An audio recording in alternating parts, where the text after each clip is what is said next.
off this way, doing all these shows. I've been on the road, I don't care where I go, as long as I get paid. Bad little vibe, she been on my mind. Soon as I get back, she can shred. Do this all the time, this ain't no surprise. Every other night, another movie get made. Drip too hard, don't stand too close. You won't go around drown.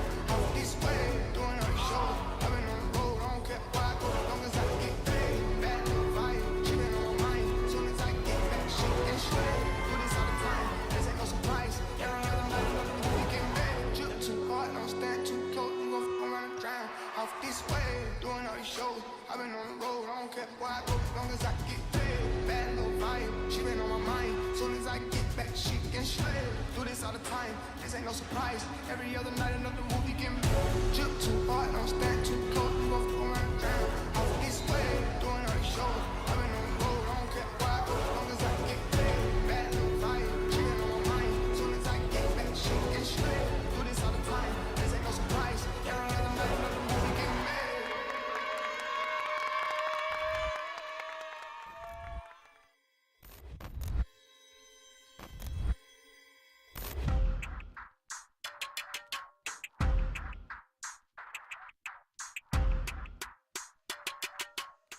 Hey Tiger fans, I'm Cherish Booth, joined alongside varsity basketball player Mackenzie Mathern.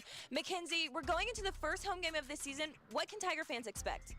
Definitely lots of wins. I mean, from beginning this program as a freshman and playing starting varsity, playing good varsity minutes, we've just been building this program for the past 2 years, and I feel like we're really going to make a big impact this year.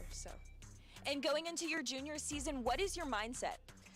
Definitely just being great. I mean, I feel like I have an underdog mentality, so just coming out hard this season. I mean, I already started off good this last week, so I'm just hoping to keep going throughout the season. Coming off of last season where the girls basketball team made it to the state tournament, what are you looking to improve this season? Definitely for myself, my three-point shot. I feel like last year I was kind of efficient, but this year I want it to be a dagger for other teams, so yeah. What's your favorite pregame song? Fake Love by Drake. And what's your favorite basketball style of shoe? Trae Young twos. Well, Tiger fans, you can watch Kinsey and the rest of the Tigers face off against Choctaw tonight at 6:30 here at the Tiger Fieldhouse. I'm Cherish Booth, and I'll see you guys next time.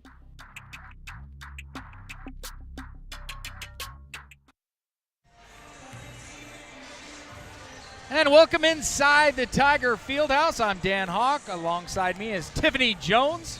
Tiff Jones in the house is what I was told before we started this broadcast this evening, as Choctaw and Broken Arrow getting set to go to battle on the hardwood this evening.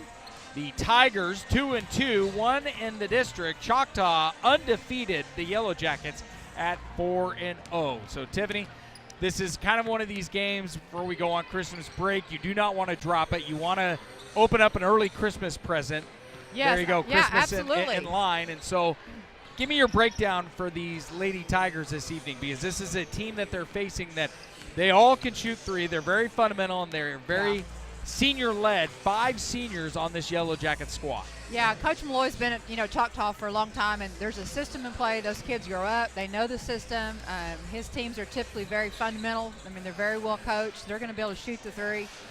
And I know in talking with Coach Coffey even yesterday and watching practice, I mean, the emphasis for us has got to be we're going to have to get out and contest threes. That's going to be big, and about being long and using our length to get out and make them shoot over our hands, and that's important for us. And I'm going to say, yes, they've got seniors. While we look a whole lot younger on paper, we've got a lot of experience coming back for our team. And I'm going to say that the tournament that we played in Willard, Missouri, that's some serious competition, and we have been tested where maybe they haven't had the same caliber of teams that they've played against so far. So, yes, they're undefeated, but I would say that the competition we played has been next level also. Yeah, it has definitely been that as well. Our third member of our team tonight is Madison Dildine. She will be court level this evening as well. We'll check in with her in a little bit to get all the latest on the Lady Tigers on the hardwood down below. We'd like to thank some of our sponsors: Chris Matherin, State Farm, Rib Crib, Matt Thompson, Society Burger, White River Fish Market, AVB Bank, Jocko Electric, Golf Suites Tulsa, Broken Arrow Youth Basketball, Better Living, just to name a few. Our starters tonight: Marcy Marcini at guard, Macy. Yeah. Correction. Sorry, I was reading the last name there. No, you're good. Brooklyn Scarborough will also be suiting up. Peyton Dolan, along with Mackenzie Mathurin and Taryn Jacobs. So a lot of depth for the Tigers this evening. Obviously, Mackenzie Mathurin has been carrying the torch, leading this crew, scoring 41 the other night. Yeah. This is a very talented basketball player that we'll be seeing at the college level in the future. Yeah, and I think that's something, even just as this team grows and matures, is that we have a lot of players who can score, and even like this early in the season, trying to figure out, Mackenzie's going to draw the other team's best defender every night out. That's not going to be a secret at all. She's going to get double teamed as well. Yeah, I mean, that's kind of part of the game that she's going to deal with, but it's how everybody else adjusts and how they, how do we attack that, and then what do other people do on those other nights. And I think that's the difference between a good team and a great team, is how does everybody else contribute, and how does her presence on the floor change the game to get other people open and being able to knock down open looks. And so it's going to be fun to see, where they started last week, and we've already got, 4 games in. Now what's it going to look like? A big win, obviously, over Muskogee last week. But to get to play on the home court, I love that we already have some students here ready to bring the rowdy a little bit in Tiger Fieldhouse. And it's going to be an exciting journey to watch how we grow over the course of the year. And I'm going to say even some of our players from last year that were a lot of youth last year, to watch how they've progressed in a year and the work they've put in, they're like they're different players. Yeah, they are.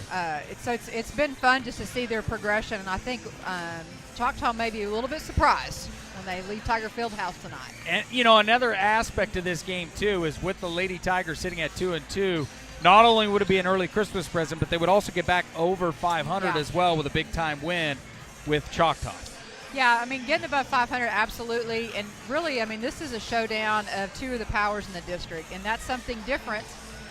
For those of us that have been in girls basketball for a long time, we haven't had district play until this year, and so that is something different for 5A and 6A. That's kind of changed the landscape a little bit. And so I remember this summer when the vote came down, I was actually at the coaching clinic, and Coach Coffey and I were talking just a little bit about how that changes, because we didn't know at that point. It's July and you're not sure what your schedule is, and normally you schedule that out a year in advance, and it's like, wow, everything has changed now. And so how does that impact going into your schedule, but also some districts may be deeper than others. Some, there's going to be some teams that just aren't going to get a bunch of wins, and you know that. And how is that spread out, and the difference between girls teams and boys teams. There's a lot that goes into those district assignments, and so it's going to be interesting. A lot of unknowns this year with district play, and also how about a rule change this year for basketball? Let's talk about that. Break it down for me, because I know the big one is the transfer rule. Well, there's that one, yes. But what's the other one that we're talking about here in basketball? Free throws. The idea of 1-and-1, we're going to have foul shots, and I saw this on social media from a lot of coaches I know from around the area. But really, going to, 5 on your 5th foul, you start shooting double bonus in that quarter, and then it's going to reset at the end of the quarter. And so that is going to be an interesting effect, I think. Definitely late in games when you're trying to claw back into it and you don't want that team to get to the line. It could change the outcomes of how some games will be played, for sure. Yeah, absolutely, because I think, as a coach, I'm going to go after the kid with the poorest free throw shooting percentage, and you're going to gamble on they're going to miss the first one. And so now they're going to be guaranteed 2 shots. So if they shoot 50%, it's going to be a little bit different. So I think that's going to be interesting to see how that rolls out over the course of the year, especially with maybe teams that aren't as solid free throw shooters as teams that maybe shoot 75-80% from the line. And you being the old ball coach, one thing that I will always know, they're called free throws for a reason. You got to take advantage of them, That's Coach. right. It's charity stripe. Yes, they are. Well, goals for the game that we got from Coach Coffey: 6 transition points per quarter, 5 defensive rebounds per quarter, and finish the game with 3 or more double-digit scores. Well, and that's, boy, I don't know. There's really not one that's more important. We want to get out and push tempo, and we've got the athletes to do that. I think what would be a great stat, yes, if we can get people with double digits, multiple players with double digits is really a huge key. Because what that does is it takes away the opponent's ability just to guard one player. Right. And we have people that can score that much. And what's beautiful is when you've got a team that you don't know who's going to be the leading scorer from one night to the next, it's really hard to come up with a game plan against that. So that would be huge for us. And I know we brought up Mackenzie Mathern. They're going to double team her. They're going to triple team her. I mean, everybody in this league knows who Mackenzie Mathern is. Absolutely. Luckily for us, she's on our team. Yes, but absolutely. that is going to be one of the key factors for opposing teams to try to even stay close to the ball games, Yeah. to slow her down and stop her from getting any type of movement with some shots. Yeah. And Coach Malloy, I mean, he's had some players certainly at that level. Anna Lusa, that played at OU for a long time, played for Coach at Choctaw, and so he's had players of a very high caliber, you know, going and playing in Power 5 conferences. So he's been on the gift of that, of having that type of player on your team, but he's also going to have known how people played against that. So, you know, for us, I think the key is that we control what we're going to do. If we do what we need to take care of tonight, that's what we're going to do, and we're going to be okay. When the scoreboard, when the last buzzer goes off, we'll be in good shape. I hope you are correct. We're under a minute to go as the Lady Tigers out at center court getting pumped up. One final time. Let's take a quick timeout, and we'll be back on ArrowVision with Tiger basketball versus Choctaw.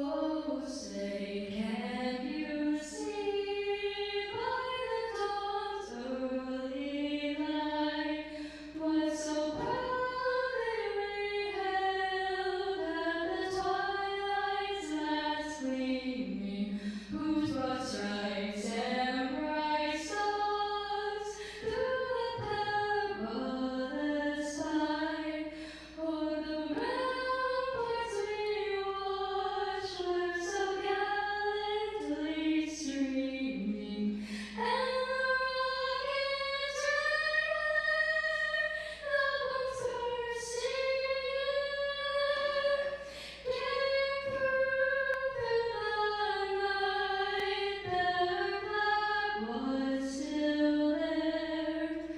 Oh, say does that star-spangled banner yet wave o'er the land of the free and the home of the brave? Great job. Great job.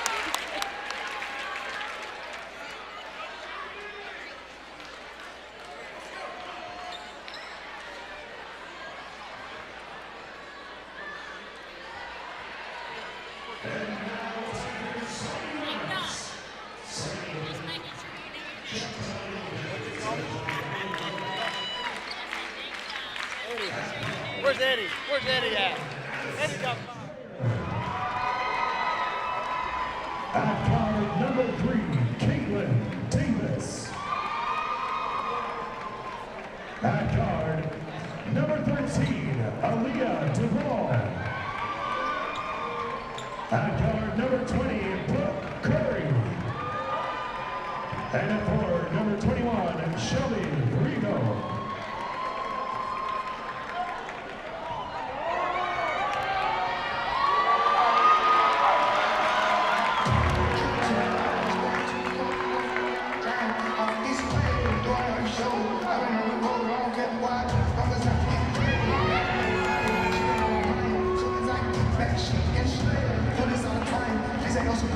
Every other night, look at who he can play. Jump to one, step to one.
The Tigers are coached by head coach Shane Coffey. That talented play announcer on the deck for you is Sean Morgan, giving us the starting lineups. And I think it's got to be highlighted by Mackenzie Mathern. She's ranked in the top 60 by ESPN, nearing that 1,000 career point mark, but there's still some, talent within that lineup as well that Shane Coffey is putting out on the court this evening. Yeah, absolutely. I mean, we're not a one-headed monster, and that's what makes, once again, that's the difference between a good team and a great team, is when multiple people can score and do a lot of things. And so we put 5 people on the floor tonight that can do a variety of things and contribute in different ways. And so, I mean, look at us. I mean, sophomore and 3 juniors and seniors, that's a pretty good lineup. Tigers win it there. Marcini going into Mathern. Tigers looking to stretch it out.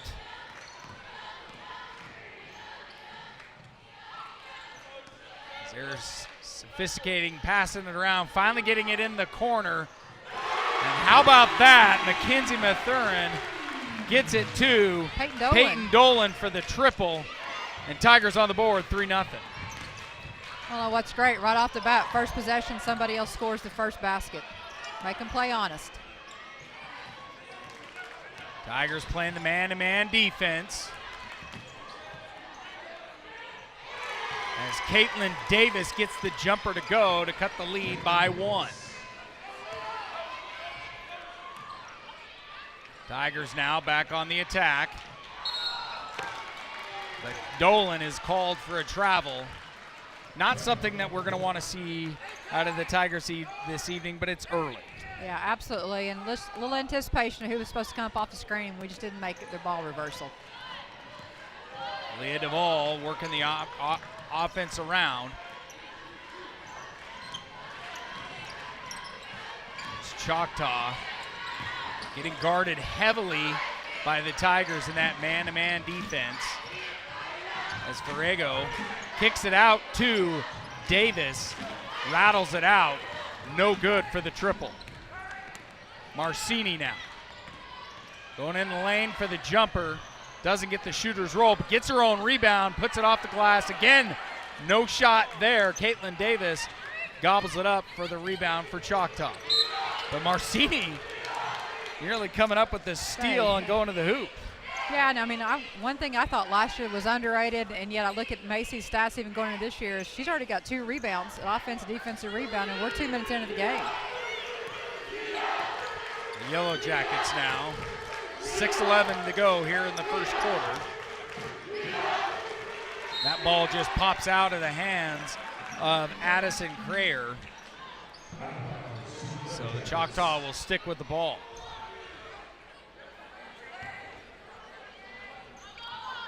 The inbounds to Davis. Davis looking for a triple. Ball looked like it was touched, just a piece of it, but she makes the swish. And with that, Choctaw takes the lead 5-3. Little step back, and Choctaw runs a lot of on-the-ball screens, and that's what they're known for, and so good drive by Macy. Macy trying to draw the foul, unable to connect on the lay-in. Choctaw again going to a triple by Davis. This time it rattles out. Gobbled up by the Tigers as Mathern now controlling the rock. Gets by 1 defender. And that would have been just too easy for Mathern right there. Yeah, it's a good look. I mean, but not every shot's going to go down, and we know that, but we'll take that look. Duvall now going to Davis. Tigers contain with that man-to-man defense on the Yellow Jackets.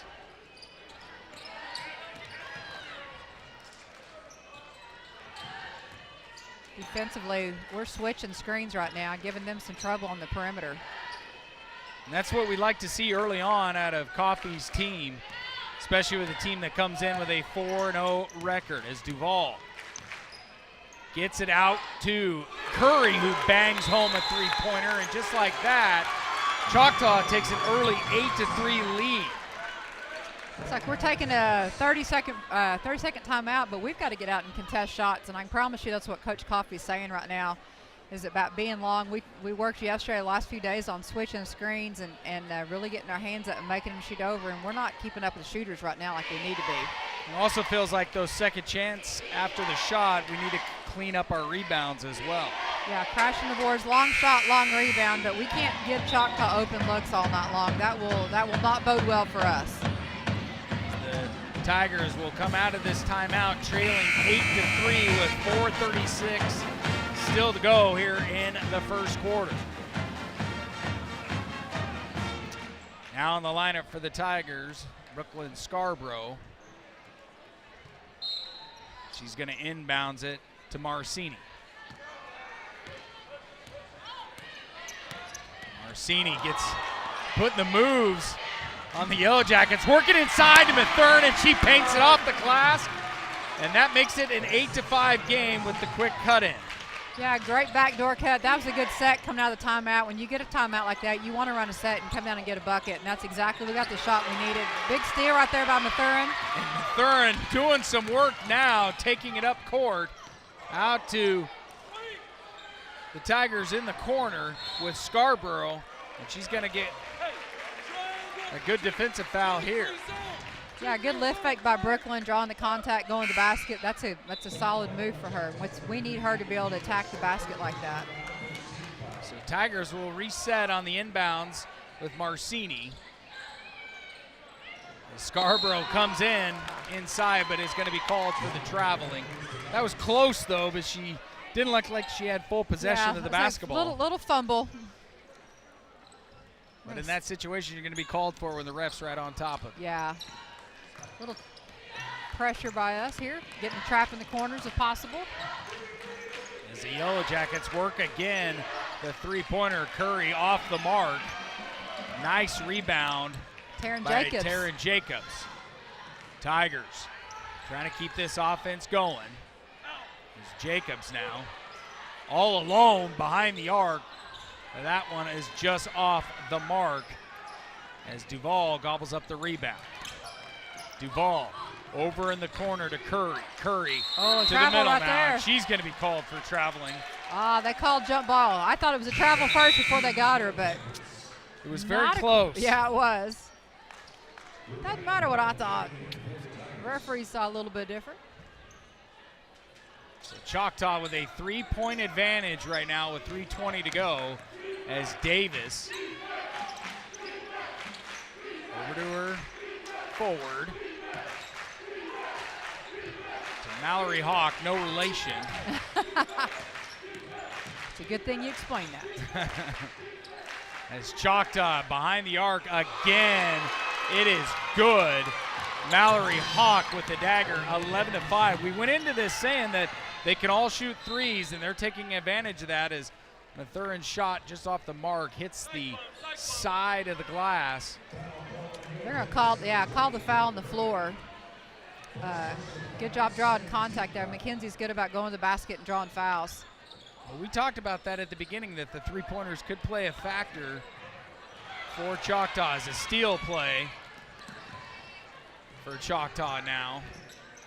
As Duvall gets it behind the arc to Curry, but she's off the mark as Rakea Bowen with the rebound. She's going to work on the inside, out to the corner to Scarborough, and her shot is off the mark. That could have been nearly an over the back by Macy Marcini. And that's real. I mean, that wasn't a bad possession, though. We got a good look. Rakai goes to the basket. She's so long and athletic. Hits Brooklyn in the corner. We got a good look at it. Just didn't fall down that time. So Macy kind of picks up a cheap foul. They're trying to get in for the rebound and just an effort play. So Choctaw with the early advantage, 11-5. Davis with the jumper, and it is good to make it a 13-5 game. 2:07 to go here in the first. Marcini now. Near the top of the court. Kicks it into Mathern. Back to Marcini. Marcini now. Finding an open Jacobs. Jacobs' shot is off the mark. Choctaw with the rebound. Curry now. Going inside to Davis. Davis is connecting. So right now, Choctaw building momentum with a 15-5 lead. Little miscommunication on the pass between Marcini and Scarborough as Duval now. Nearly getting double teamed. Choctaw working the inside. Davis again getting it to go. And that makes it 17-5. When I look up now, and Davis has 11 of Choctaw's 17 points. They're shooting a very high percentage right now. We're going to have to weather the storm a little bit. As Mathurin kicking it back out to Jacobs. Jacob misses it, but how about that?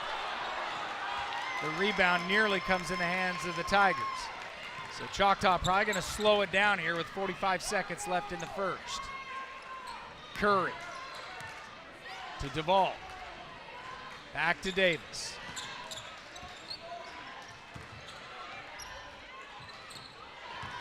More Choctaw. That could have been a foul on Jacobs. I was like, Brooklyn was trying to toe the line there a little bit. Yeah, Bowen gets a block there. Could have a little contact, but they didn't call it, so let's go with it. And Brooklyn, even though she picks it up, she was on the baseline. So Choctaw will inbounds the pass here. It's Davis. Over to Hawk in the corner. Was Pruitt off the mark. Tigers going the other way. Bowen puts this one up, and she gets it to go. That makes it 17-7 to cut it to a 10-point lead. Yeah, that's a great move, and that happened in transition. Rakai did a good job just pushing the ball down, getting the ball in the paint, and good finish down there. Duval running right into head coach Shane Coffey, and I don't think Coffey was out of the perimeter where he could stand. Could be a football player if you wanted to be. Choctaw was one intentional foul, but as Curry gets it back into Duval with the Hail Mary shot, no opportunity. So we'll end the first quarter. Choctaw in front, 17-7 on the Tigers. We'll begin quarter number 2 in just a moment. Let's take a quick timeout. You're watching Tiger basketball on ArrowVision.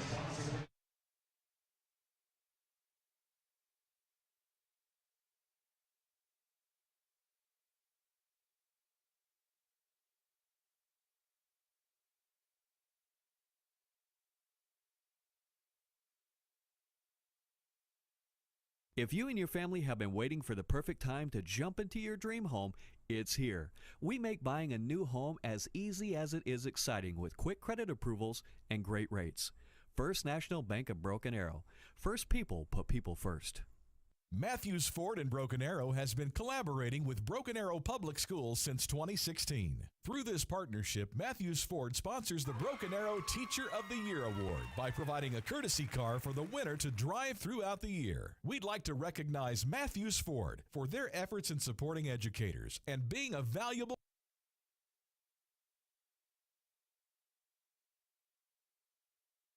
And welcome back inside the Tiger Fieldhouse. Choctaw on top of Broken Arrow 17-7. Let's check in with our third member of the broadcast team, Madison Dildine, on the court. Madison, what do you have for us?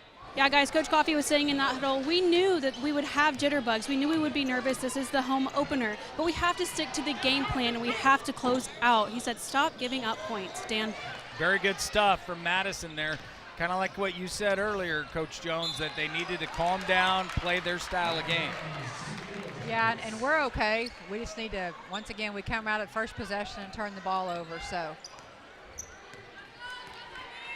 Duvall now. Kicking it over to Davis. Davis back to Pruitt. Back to Davis now. Davis nearly a steal by the Tigers. That was Scarborough. That one is going to go off the rebound to Mathurin. Mathurin now. Going to run the offense at the point. And they're guarding her double team, trying to work the inside. Marcini now near the top of the court. Gets a screen, goes in for the J, nothing doing. Choctaw rebounded it by Hawk. Davis now. As Choctaw spreads it way out again. Scarborough guarding heavily on Davis. Well, defensively, if we can get them to run their offense 35 feet from the basket, that's good for us. Offensive foul hook on that one. You can see that from upstairs. Yes, you could. Good opportunity for Scarborough, standing her ground, and the Tigers will be able to inbounds this. Coming in now is Peyton Dolan for Scarborough. Is Marcini. We're going to run a set coming down now. Who just got done playing a JV game as well.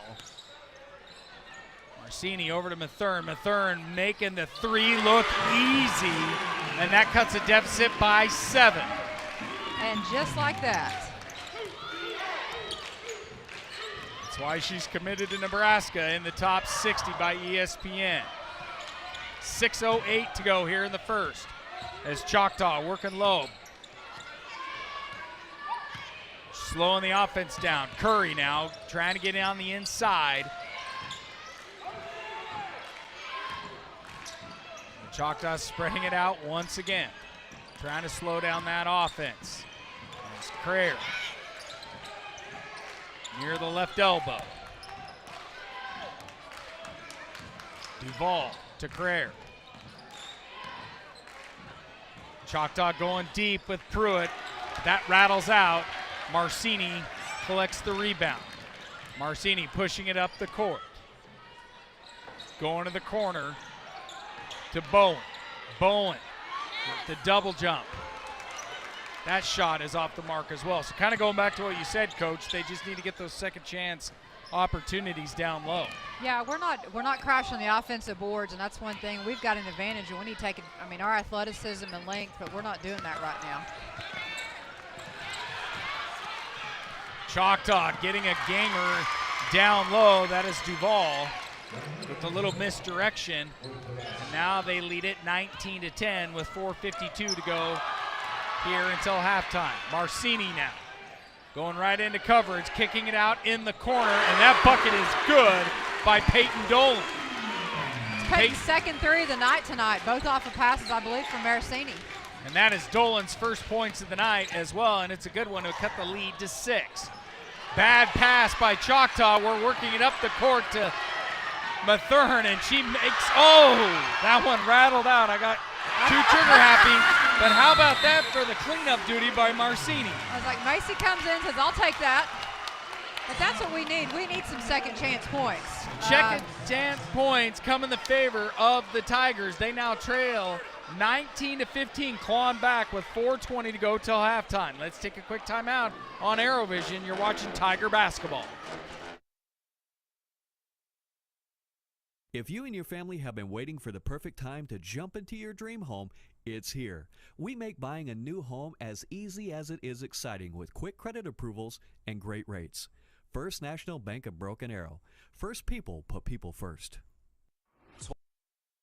If you and your family have been waiting for the perfect time to jump into your dream home, it's here. We make buying a new home as easy as it is exciting with quick credit approvals and great rates. First National Bank of Broken Arrow. First people put people first. If you and your family have been waiting for the And welcome back to the Tiger Fieldhouse. Broken Arrow trailing 19-15. We'd like to thank some of our One Club sponsors, our Booster Club sponsors rather. Better Living, Lenny Subs, Jim Norton Toyota, Downtown Tulsa Tag Agency, Lowe's Verico Restaurant, PFC, BA Floor Design is the Tigers. Mackenzie Mathern with the steal and puts it off the glass, but that one rims out. Choctaw now. Craig. As the Tiger faithful getting pumped up in this one. It's nice to see the student section out in full force. Yeah, that's something that you can't underestimate us having a home crowd, but our students need to bring some energy. As that one will connect from Crayer. As Addison Crayer makes the triple, it's 22-15 now. Marcini kicking it out to Mathern. Mathern getting the screen, goes on the inside, going down low. to Bowen. Bowen making the off-balance shot, but unable to connect. That one's going to turn it over to Choctaw. That was a great drive and drawing the defense, and Rakai was open down there. We just kind of maybe read the defense wrong, turned the wrong way, could have turned baseline and gone to the shoulder, and it was uncontested, but we made it a little more difficult than it needed to be. Feels like the man-to-man defense, though, Coach. It's been working for the Tigers right now in this possession. Yeah, our intensity defensively has certainly picked up in the second quarter. Choctaw once again spreading it out. Marcini guarding her defender. Davis now trying to get by Jacobs. Now going down low. And that one somehow connects for Ferrego. They called that one on Macy. That was close.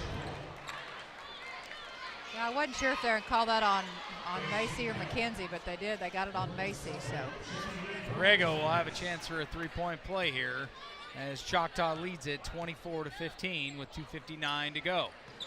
And she does. So Mathurin now. Going up the middle. She falls to the deck. She fell pretty hard. I think she just lost the footing with the basketball. I think she's going to be okay, though. yeah, she took a hard fall right there. But you're going to have to do a lot of stuff to get her out of the lineup. That's yeah, for sure. absolutely. So Tigers will inbound it. Dolan going back up top to Marcini. Marcini kicking it to Mathurin. Mathurin showing the range, makes the triple. It is now 25-18. And that's what we've got to do is just execute offensively. We're going to get good looks. We just have to be patient. Oh, it looked like a travel right there at the half-court line. As Davis rims out. Marcini stretching the offense, throwing it up top to Jacobs. That one's going to eventually be turned over. Coach Coffey doesn't look too happy right now. No, kind of a wasted possession right there because we get a stop and go down there and errant pass to begin with. Jacobs trying to track it down, and we gave a possession away. Choctaw nearly turning it over on some lackadaisical passing. Davis, though, just makes the easy jumper in the paint to make it 27-18. Mathurin now with 2 minutes to go till half, misses the triple. Rebounded by the Tigers. Marcini from long range, that one rattles out. Mathurin collects the rebound, but eventually Davis comes up with it. Choctaw in driving. That one's gonna fall as well. Crayer to make it 29-18. Mathurin now. Setting the offense. Marcini. Stretching out the offense. Takes this one herself in the lane, but unable to connect, as Jacobs was unable to collect the rebound as well. Cryer. Over to Duvall. In the corner now was Crayer, unable to connect on the three-pointer. Mathurin taking this one herself, but she cannot connect on the lane. No, it seems like, our intensity picked up defensively, making Choctaw have to shoot off the dribble. They would prefer to be able to spot up and shoot. We've done a good job. We've given up some kind of cheap baskets down there, just trapping and not getting out and contesting shots. But offensively, we got to settle down just a little bit. And we haven't had an assist in a long time. When you have lots of assists, you're getting really good shots. Taryn Jacobs comes out as Lydia Pence comes in for the Tigers. Bad pass by Marcini. She was trying to find Dolan, but Dolan, that pass was just off the mark. That one's going to roll out of bounds. So Choctaw will be able to start this one with 42 seconds left on their side.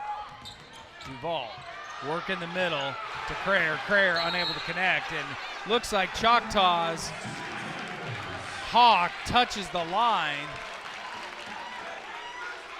It's like defensively, Lydia had a block right there just by being long and being disciplined, going straight up, and then we get the ball back. So it's a big turnover for us.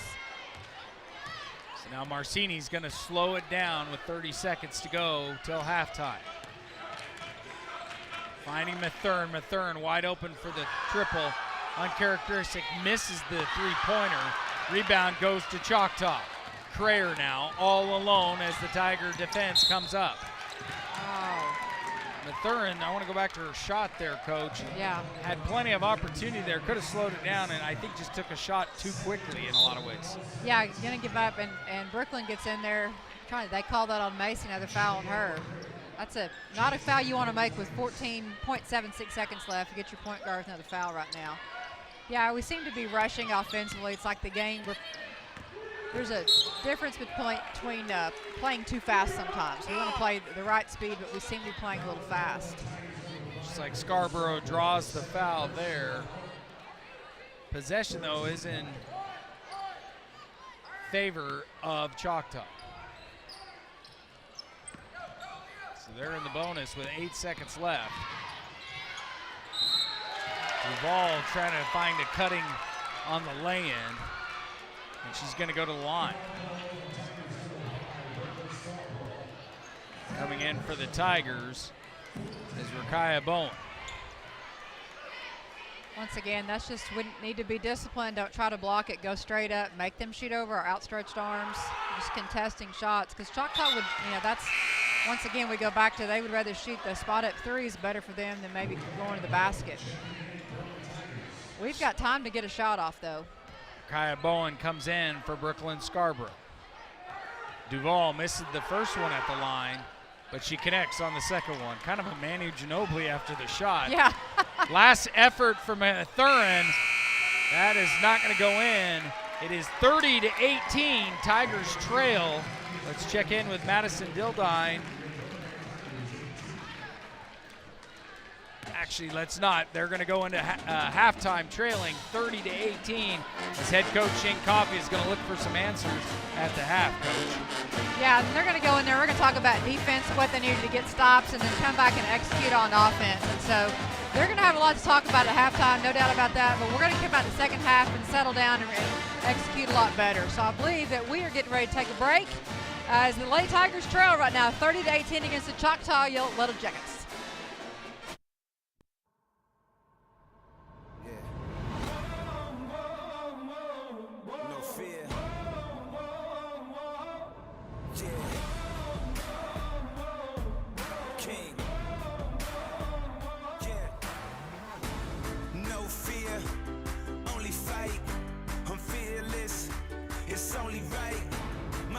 Up. I stay strong, forever young, may you live long. With perseverance, hold on and stand tall. Never back down with my back against the wall. I'm an overcomer, I overcame it, y'all. I conquered every mountain, I've been through it all. Yeah, I've been through it all. I'm fearless. Nothing can ever hold me back. Nothing. I'm unstoppable. I'm fearless. Yeah. I'm fearless. You know. Yeah. I'm strong. I am. Yeah. I'm fearless. Yeah. I'm fearless. I am fearless. I am fearless. You know. I am fearless. You know I am fearless. You can't stop me. You gotta get up and go get it. I'm fearless. I'm fearless. Nothing can ever hold me back. Nothing. I am unstoppable. I'm unstoppable. I'm fearless. I am fearless. Yeah. You know I am courageous. I am strong. I'm strong. You can't break me. I'm fearless. I am fearless. Yeah, I'm fearless. I am fearless. I am fearless. You know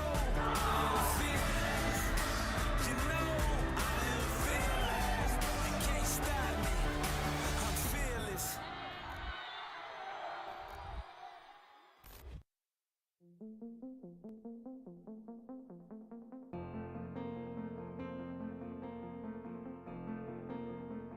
may have heard about the Broken Arrow Public Schools Foundation, but did you know they fund more than just teacher grants?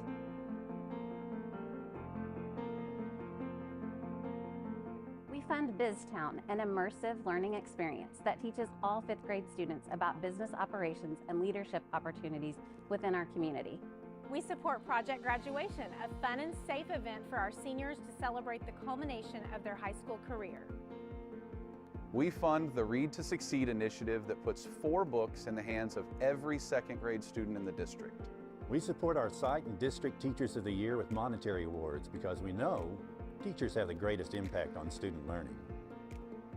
Since 1992, the Foundation has given more than $1 million to support Broken Arrow teachers and students.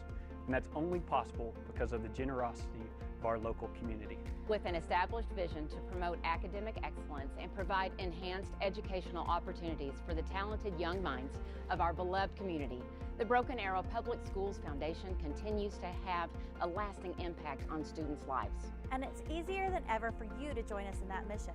Every dollar you donate is a direct investment in our community's future leaders, innovators, and change makers. Thank you for taking the time to learn more about Broken Arrow Public Schools Foundation. I hope you'll join us in our efforts to connect the community with the classroom.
This isn't your typical field trip for 4th graders across the district. No, at Vanguard Academy, throw that idea out the window.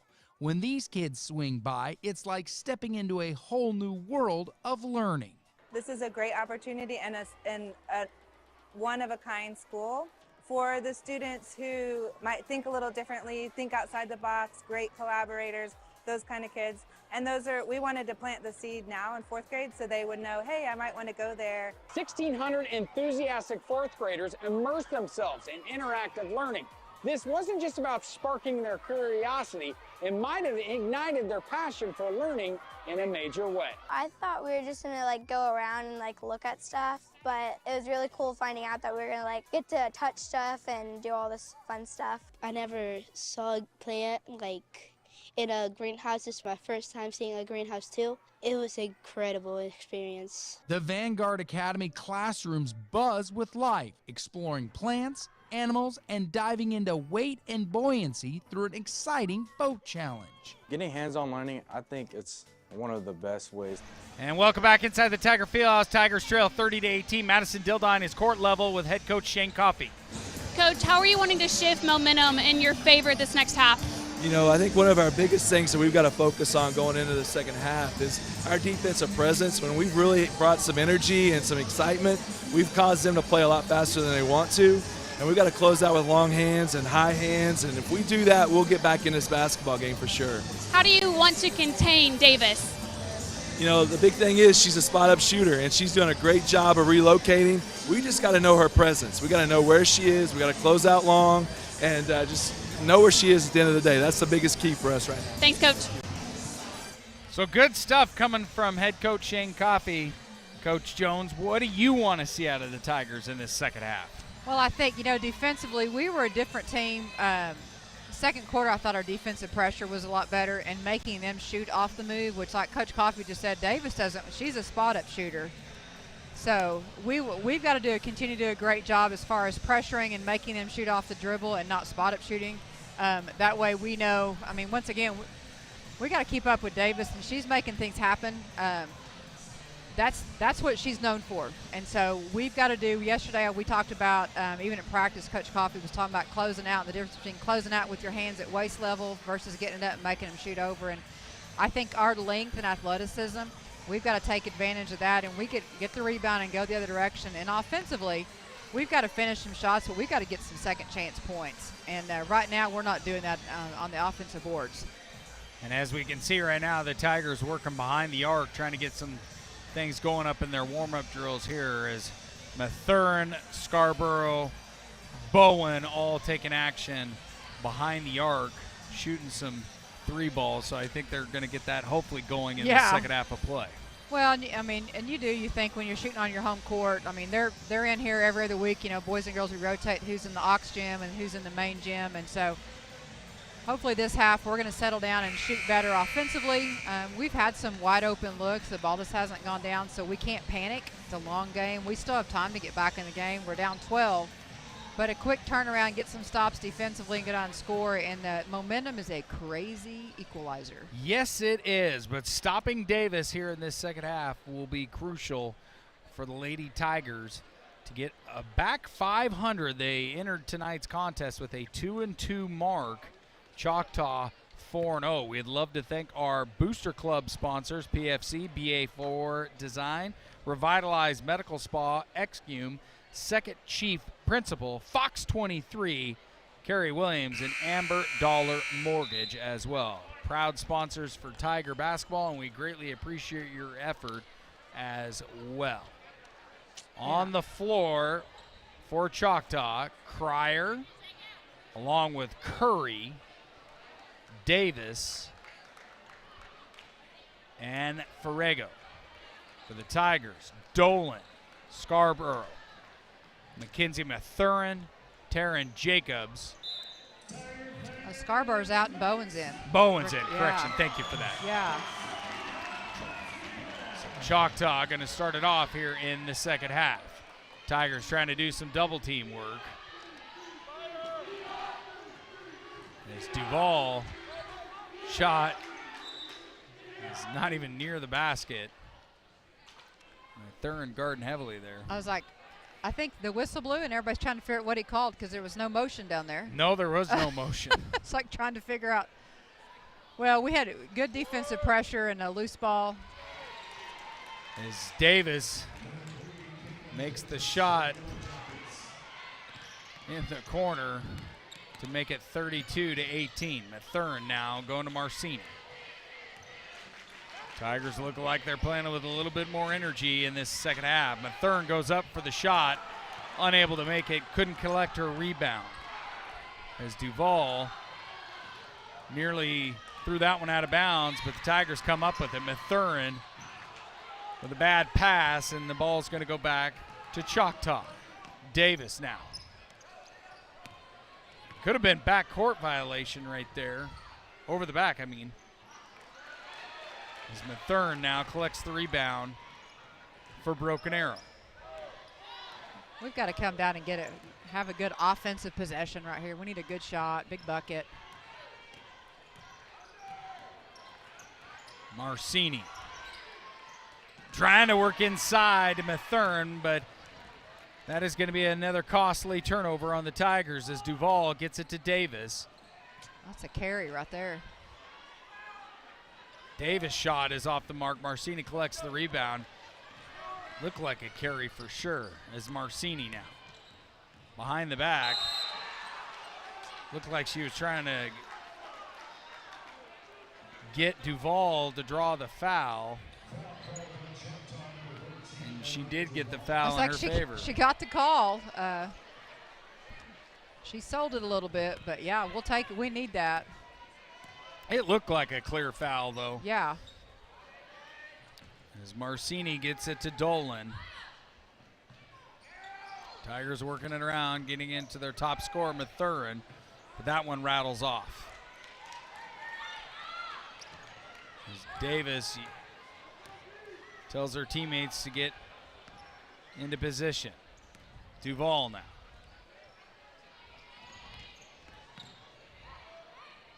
Choctaw getting into Ferrigo. Back to Davis. Davis looked like she's going to post up from long range. They finally work the inside off the net. Ferrigo. That one didn't hit the rim at all, just hit the under net. Yeah.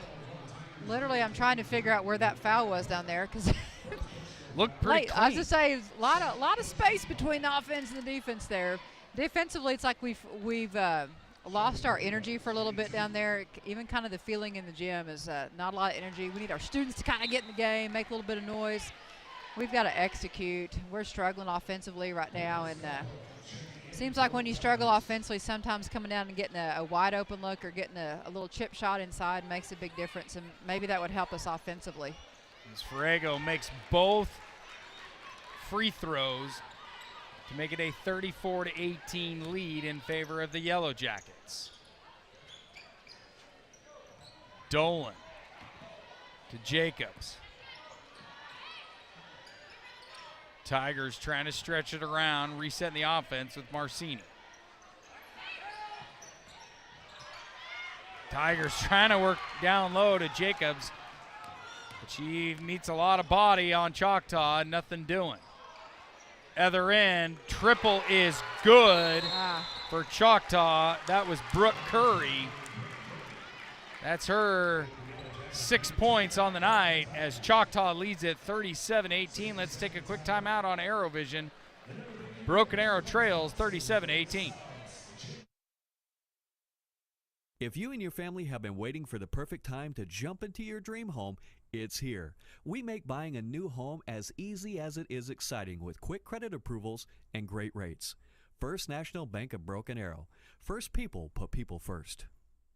Tulsa Bone and Joint, Northeast Oklahoma's sports medicine experts. We are pleased to help you and the athletes in your life with a number of surgical and non-surgical options. Tulsa Bone and Joint is proud to serve as team orthopedist for local high schools such as Broken Arrow, Owasso, Sapulpa, Cascia Hall, and Bishop Kelly. We're also proud to be team orthopedist for FC Tulsa. Tulsa Bone and Joint, moving life forward. And Tulsa welcome back Bone and inside the Joint, Tiger Northeast Fieldhouse. Broken Arrow Oklahoma's trailing sports 37-18 as time is starting to be a factor for Broken Arrow here in this second half of play. Let's check in with Madison Dildine, court level. Madison, what do you got for us with Shane Coffey's timeout? The main message in that huddle was that you have to communicate. Coach Coffey said they're going for your juggler right now. He said stay on the ground, stay low so that they cannot score, guys. Yeah, communication on defense and disrupt their offense was one of the goals as Mathurin gets the shooter's roll to go on that one to make it 37-20. A little pressure for us right now, picking up full court, making them, and we get a turnover right out of the bat. I mean, that's what we need to do. We score, get a stop. We need to come down and get a quick another bucket, and really for us, change the momentum right now. We talked about the importance of that, and we've got the ball at our own basket right now. See what kind of set we can run and get a good look right here. And the lead is not out of hand, Coach Jones. No. There's still plenty of time as the spot up three from Jacobs is off the mark as Pruitt collects the rebound. But time is going to start playing a factor when we get under 4 minutes. Absolutely, but we can't look at the it's just got to be chipping away. One possession, you got to win the next possession. Tigers with some tough defense. Double team with Jacobs and Mathurin. Marcini nearly collecting the loose ball there, but it just bounced out of bounds. Half a step late getting there. She was trying to shoot the gap and get that one. And once again, those are the plays that we need right now. And it would have went back to like what you said, turnovers need to come in the favor of the Tigers. Choctaw now. As they go long distance, connecting Davis to make it a 20-point advantage, Yellow Jackets. Marcini kicking it over to the corner to Dolan, and spot up three is no good. Rebound goes to Choctaw and Pruitt. Once again, you know, offensively for Choctaw, they come down and we double team, and we don't keep up with Davis out of the double team, and she gets a wide open look, and that's that sprinting at her, making her shoot over her arms, and we got to keep track of her. Scarborough came in cutting in to try to steal, nothing doing. This time, though, she picks the pocket of Choctaw. Little 2-on-1. Trying to kick it into Marcini, but that one is going to go out of bounds. Yeah, Brooklyn took a lot of contact out here on the steal. Could have called a foul right there, and I was a little surprised at that much contact. They didn't blow the whistle. So Tigers will inbounds it. Tough pass to Mathurin. And Choctaw comes up with it. They're pushing the court the other way. In the corner now is Davis, but that shot is an air ball. Marcini going to collect the rebound, taking it herself back to Scarborough. Scarborough unable to make the lay-in. Once again, just that look of frustration at that point, like offensively being able to get an easy one. We need to get an easy shot, score, and once again, see if we can claw our way back in this ballgame. Not much time has came off the clock. It feels like it's been forever ago since the 4-minute mark, as Marcini trying to get the shooter's roll, collects her own rebound eventually. I believe the Tigers starting to realize that they're going to have to start making some triples to get back in this. Mathurin from long range, nothing doing. We got, about caused a turnover right there. And they go up to Davis now for Choctaw. Hawk. Choctaw working the inside as Alora Pruitt. The senior makes it 42-20. 22-point advantage. Marcini now. All alone, working the inside. Trying to find a cutting Lydia Pence. That's a good look by Macy. Had a high screen, and they cheat out on that on this ball screen like that and be able to dive to the basket, drew the contact. Once again, if we can get in that situation, we talk about the 2 fouls, you know, or the double bonus basically, that would be huge for us to be able to score without the clock running right now. That three-pointer was just off the mark by Dolan. Tigers come up with the rebound, though. Another foul. Another foul. It's going to go against Choctaw. Rakaya Bowen. Once again, this is a situation where we need to go to the basket, draw another foul, get them in foul trouble, but we'll have a chance to score without the clock running. Tigers going into Mathurin, but she bobbles the pass. Marcini with a little second chance effort there, but that one wished the court was 5 feet longer and she'd have been fine. Ran out of real estate, didn't she? She did. Well, Macy right now, I mean, she's our leading rebounder by far in the game, and if you had to pick a player that's going to be leading rebounder, you'd look at her and you wouldn't think it's her, but that's just effort. And this is going to be an easy bucket for Choctaw. They go the full length of the court. Cryer makes it look easy as Marcini now pulls back, bounces off the mark. Or shot is off the mark, rather. Yeah. Cryer extending the court down low for Choctaw. That one's going to be an easy foul on Duval, and she's going to go to the line for that one. Well, I know Coach Coffey's frustrated to give up a long shot after that, like a long pass. We just fell asleep defensively, and those are things you can't do if you're going to get yourself back in the game, is give a free possession like that. So it looks like we've got a 30-second timeout. We'll keep it here. 44-20. Choctaw in front. Tigers have been struggling the course of this contest. Mackenzie Mathurin does have 10 points, but Davis has been the dagger this evening for Choctaw. Yeah, offensively we have struggled. We've shot a lot of threes. Our shooting percentage is not great right now, I mean offensively, and we're not helping ourselves. A lot of second chance points, and then we've got to, I mean, those are things that we've got to clean up. It's a long season. We still have 2 minutes left, and the crazy thing is I've seen bigger turnarounds, but we've got to start chipping away at it and executing offensively, making them pay, but we've got to get some stops on the other end of the floor. That's the beauty of high school basketball, is the script can be flipped in the matter of 1 minute and 56 seconds. Absolutely. as Duval goes to the line, and she makes the first one. Duval now with 3 points on the night. Pruitt has 3 fouls, though, as Duval makes the second one. For the Tigers, Scarborough has 4. That pass just off the mark, though. Mathurin picks up the rebound. Then she turns the ball over as well. Well, and offensively, that was actually one of our, we had a turnover, but as far as passing the ball and sharing it, that was one of our best possessions because we had a couple of really wide open, nice dishes, and we just couldn't get a shot off. Choctaw slowing their offense down now. Tigers continuing that man-to-man defense as Scarborough, Bowen is going to be called for the foul there. That is Bowen's second foul of the night. Coming in now for the Tigers is Janet McCurry, as Marcini will take a breather. She's going to get a little break and give her she's been all over the court defensively and rebounding tonight. And Coffey is going to speak with her right now as well. Minute 9 to go here in the third quarter. Nice behind the back movement by Choctaw as Davis guarded heavily by Mathurin. And that's going to be a foul on the Tigers. That's going to go against Taryn Jacobs. You know, that possession defensively, we did a better job of getting out and contesting things, making them uncomfortable, and then we give up a foul, 20 feet from the basket, just driving to the basket. For them, driving to the basket, not getting our feet moving like we should. So Mallory Hawk will go to the line.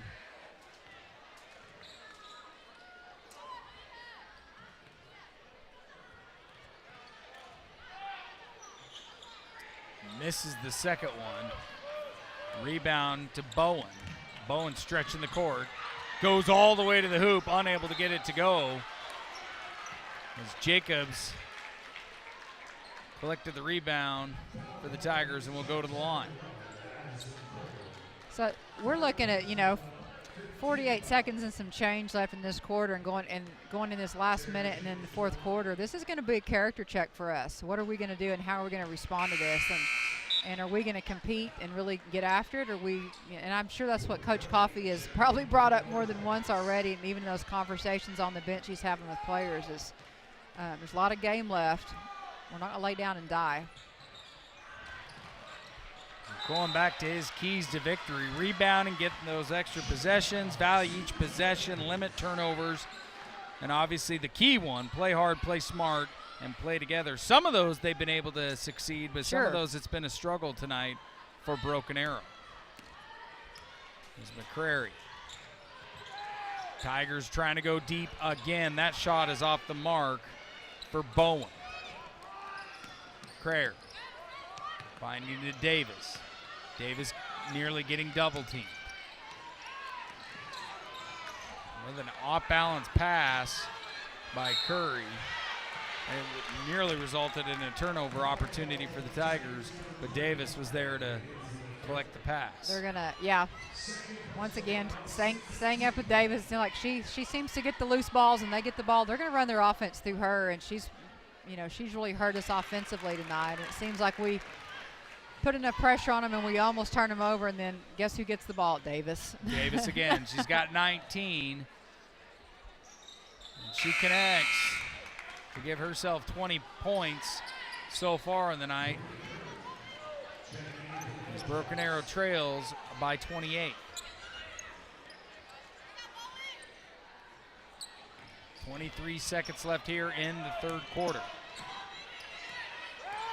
Thurin.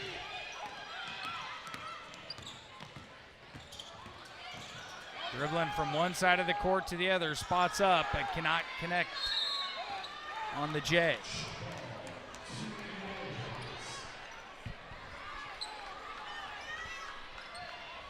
Picking up full court pressure, see if we can get a turnover even with 7 seconds left. So Choctaw gonna get one last shot at it. not going to get it off. As we go into the fourth quarter, Broken Arrow trailing 48-20 inside the Tiger Fieldhouse. Let's take a quick timeout. You're watching Tiger basketball on ArrowVision. Matthews Ford in Broken Arrow has been collaborating with Broken Arrow Public Schools since 2016. Through this partnership, Matthews Ford sponsors the Broken Arrow Teacher of the Year Award by providing a courtesy car for the winner to drive throughout the year. We'd like to recognize Matthews Ford for their efforts in supporting educators and being a valuable community partner with Broken Arrow Public Schools. This support sets a great example of how local businesses can work together with our school system to create a better future for all. Life happens in a hurry. Our money experts will help you keep up. TTCU Federal Credit Union. Life is better in balance. And welcome back to the Tiger Fieldhouse. Broken Arrow trailing 48-20.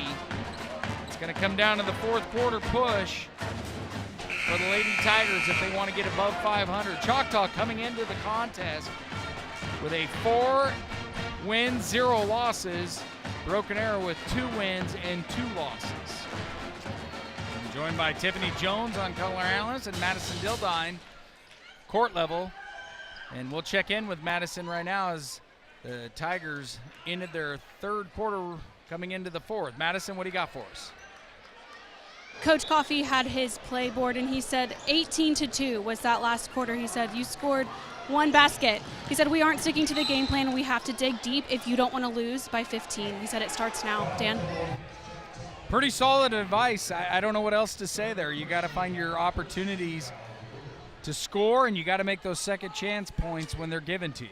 Yeah, I was looking at that literally before Madison said something about that. It was like 18-2. That's a big disparity in a quarter, and so, you know, how are we going to respond to that? How are they going to respond and compete at this point? Because right now, I mean, he's right. Like, if you're going to hook up or you don't want to get beat by, get blown out on your home court, and right now, you know, 28-point deficit is huge on your home court. It's Choctaw going inside to Davis, but this one's going to go in the favor of Jacobs as the Yellow Jackets turn it over. Dolan now near midcourt. Now driving. Tigers working the triples. Scarborough shot off the mark. Mackenzie Mathern picks it up, banks it off the glass to make it 22-48 as the Tigers go into full court defense. Kind of like what you said, Coach Jones, you're going to have to clamp down on it in this opportunity here. Got to make them uncomfortable and going to have to get some stops and giving them a chance right there, you know, for Taryn down there, giving them a chance to get a three-point play. Not how you want your first defense or that defensive possession to go like that. Looks like we've got a timeout. Yep, timeout for the Tigers. Choctaw will go to the line. It will be Duval. Tigers trail 50-22. Let's take a quick timeout on ArrowVision as well. While you are teaching someone special the nuances of keeping the wheel steady, we can provide you means for you to maintain financial equilibrium. First National Bank of Broken Arrow. First people put people first. Tulsa Bone and Joint, Northeast Oklahoma's sports medicine experts. We are pleased to help you and the athletes in your life with a number of surgical and non-surgical options. Tulsa Bone and Joint is proud to serve as team orthopedist for local high schools such as Broken Arrow, Owasso, Sapulpa, Cascia Hall, and Bishop Kelly. We're also proud to be team orthopedist for FC Tulsa. Tulsa Bone and Joint, moving life forward. And welcome back inside the Tiger Fieldhouse. Broken Arrow trailing 50-22. This is one of those moments, Dan, we just talked about, just how are we going to compete? And that's what it's going to come down to right now. I mean, there's just under 7 minutes left in the game, and this is going to be a character test for our team. And how are we going to respond to adversity? The ball has not gone in tonight. And there are nights in basketball where the ball just doesn't go in the hole, and how you respond to that defensively and how you execute and play together. Not a fun lesson to learn, but if you coach very long at all, you're going to have one of those nights where the ball just doesn't go in the hole. And it's one of those things, as a former coach, it just gives you extra gray hairs as well. Does.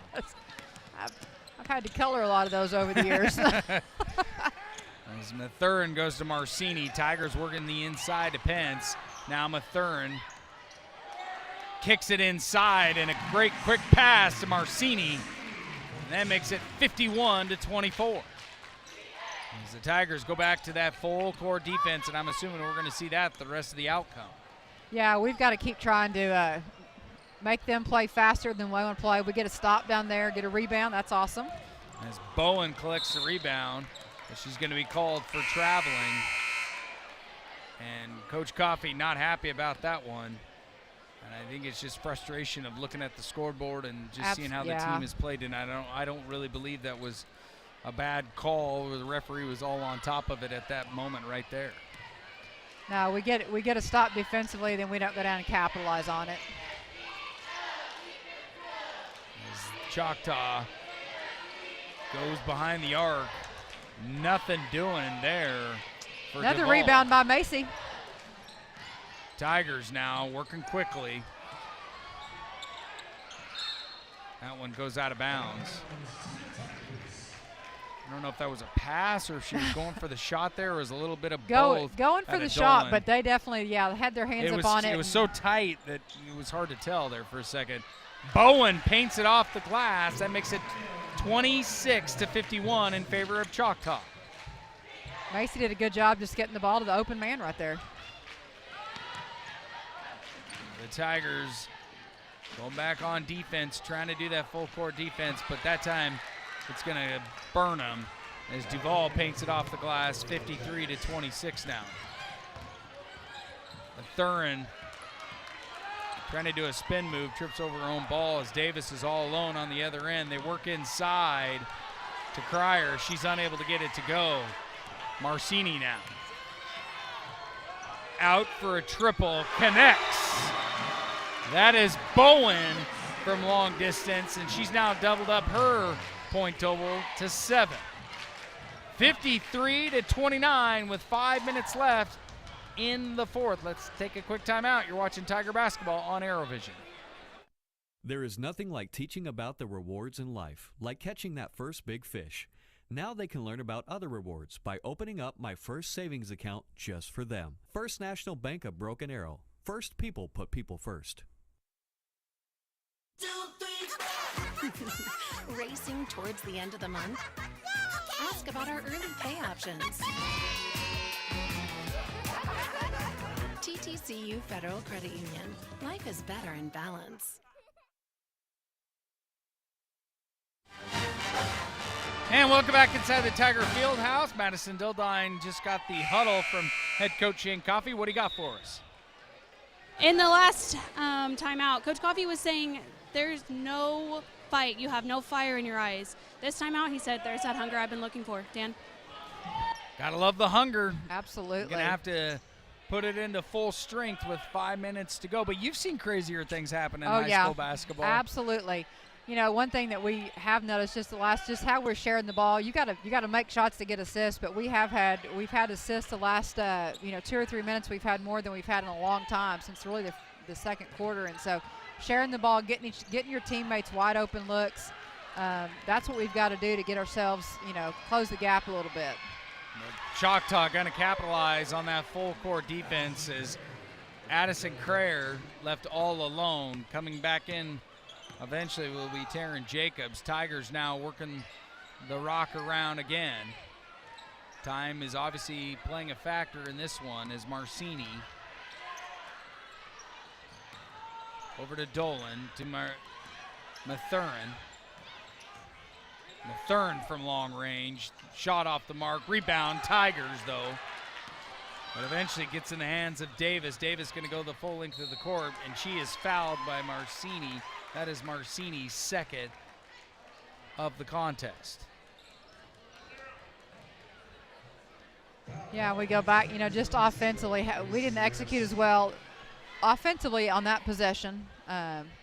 the tendency at some point, when you're down in a big way like this, is to stand on the offense, and you got to keep moving, make them do something defensively, and standing doesn't make for good offensive sets, no matter how you look at it. Now, according to the scoreboard, they have Davis with 19, but I remember she already went over the 20-point mark. Yeah, because you're right, because 20 was on the free throws. So that should be 21 for Davis.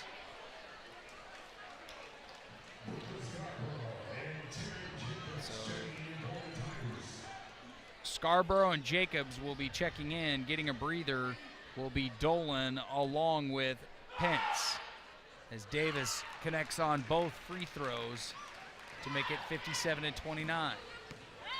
Marcini. As the Tigers are going to need to claw back if they want to get back in this one with any opportunity. From long distance, Scarborough's shot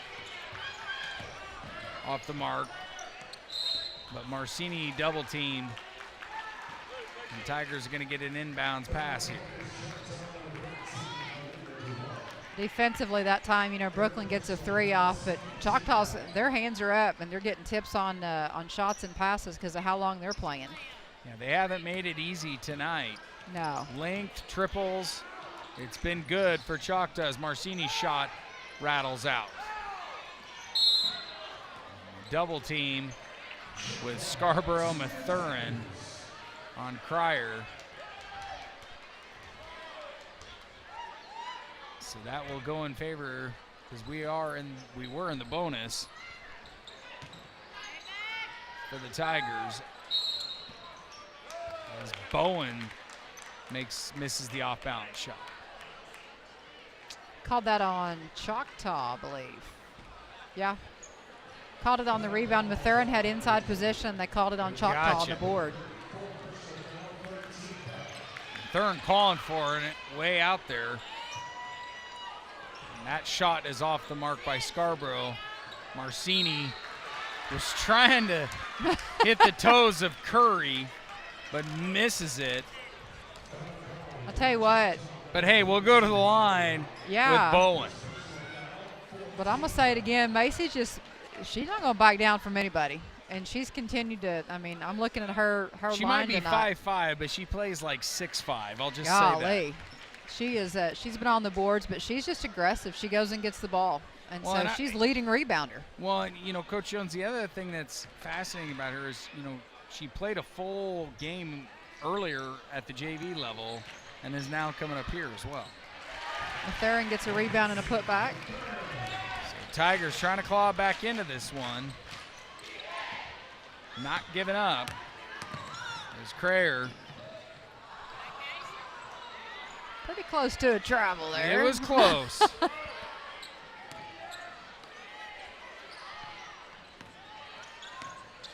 Choctaw passing it around, slowing the offense way down because they know the clock is in their favor.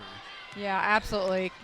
Coach Malloy's, they want to get the shot they want to get right now, and I'm sure that's what he's communicated in timeouts.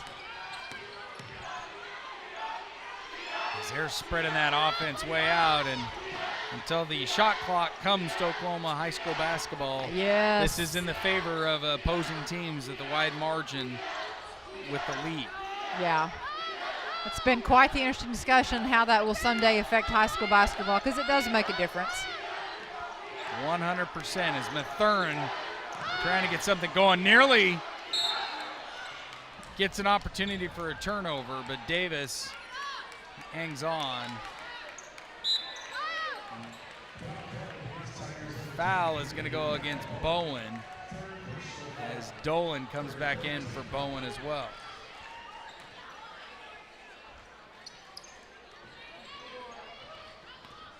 They're going to pull it back out. Yes, they are.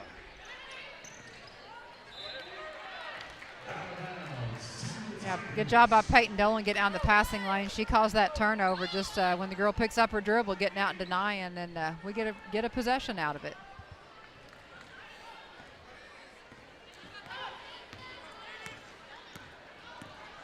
So Marcini fakes a pass, tries to make the land. Nothing doing.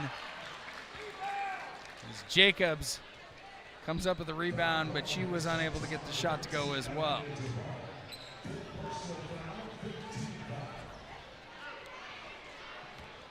offensively, Coach Coffey talked about playing together, and we've had moments tonight. We've shared the ball really well, and maybe the shot didn't go, but then we've also had moments where we haven't shared the ball as well and been a lot of one-on-one stuff. And as we go, basketball is such a long season. That's got to be one of those things. I know that Coach Coffey that we've talked about just in general is the importance of playing together and that cohesive unit, but sharing the ball, giving up a good shot to give a teammate a great shot. The third shot not going to go, but the Tigers get Scarborough to go back up, and that makes it 57-34. And you're talking about, it's one loss. It's not going to have the course of the outcome of the season, but you got to improve off of that one loss. Absolutely. And check the game tape and see what we could do to clean things up down the line. Yeah, there's going to be a lot, watching film tonight, because we all watch film. So, after when you're not sleeping, because after something like tonight, watching. What are we going to learn from this? And that's got to be the key, and that's going to be Coach Coffey's. What are we going to take out of this, and where do we need to improve? And so, defensively, getting out and pressuring, but keeping track of shooters, because she's not going to be the only shooter that we see all year, and play. And so how do we adjust, and what do we do defensively to get better, and then also offensively? There are so many things that can be corrected, and this is not the end of the season. This is not March, and so the goal is to be in the prize, to be playing in the March, second weekend of March in the state tournament, and that's still got to be the focus right now.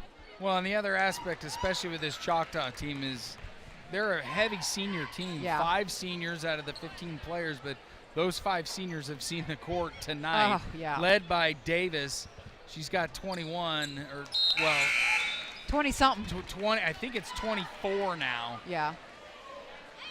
From what we've been able to see from her this evening. And she's been able to score at all 3 levels as well.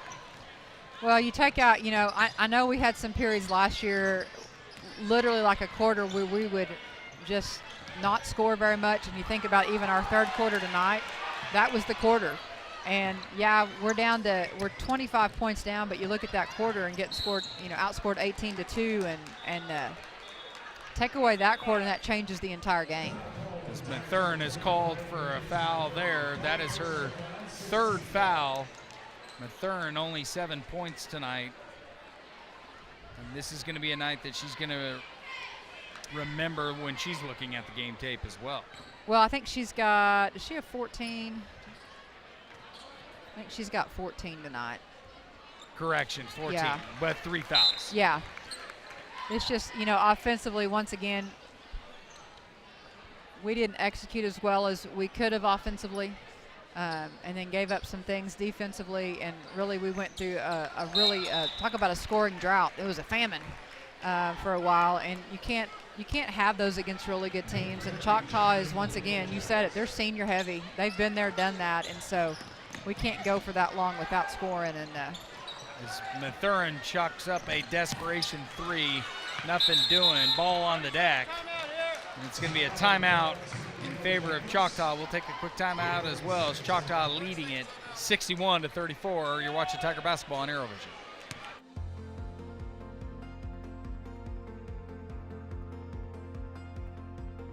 I encourage them to come to work. I have a great group of people driving bus. That management group over there is top notch.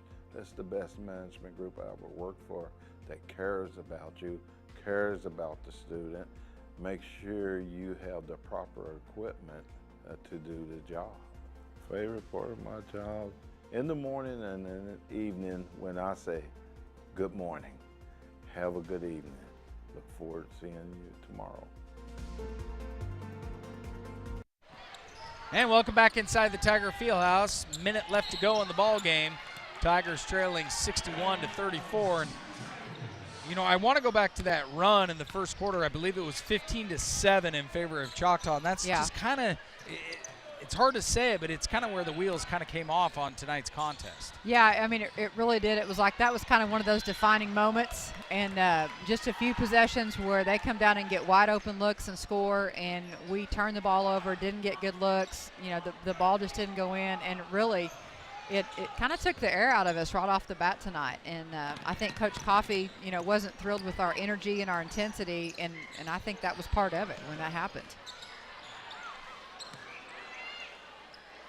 One thing I've got to say about these Lady Tigers is even though they will ultimately lose this game tonight, they have not showed any signs here in the second half with effort.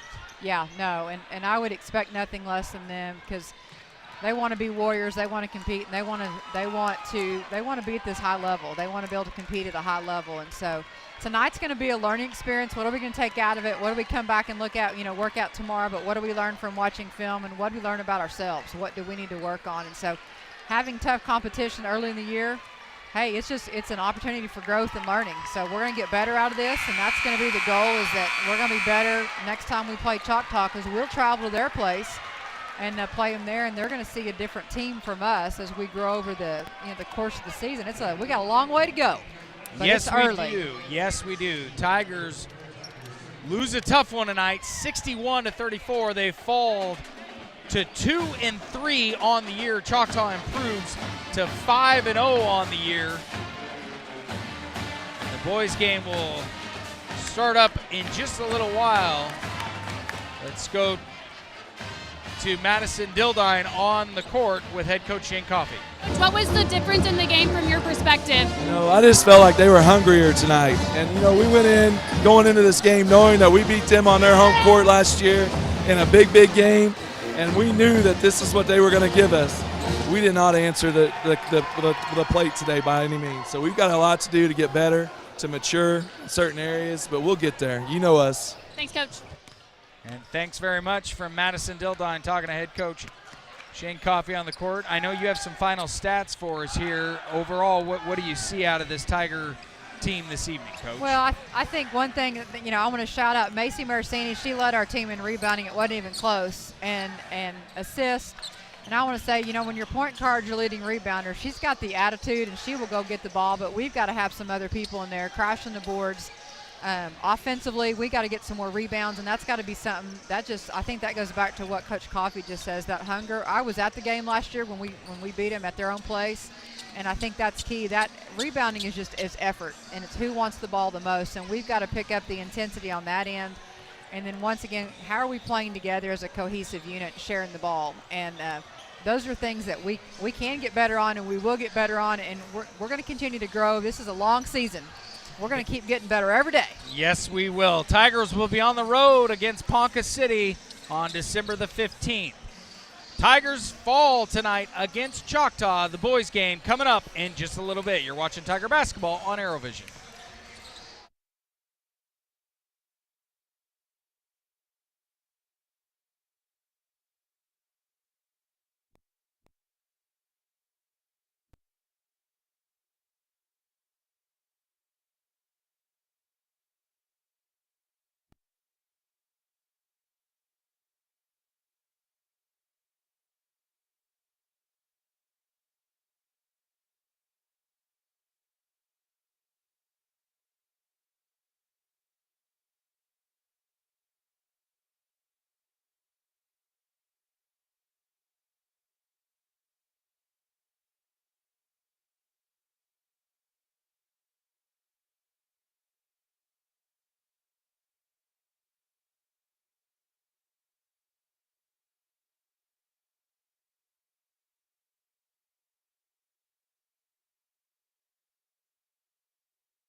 And welcome inside the Tiger Fieldhouse.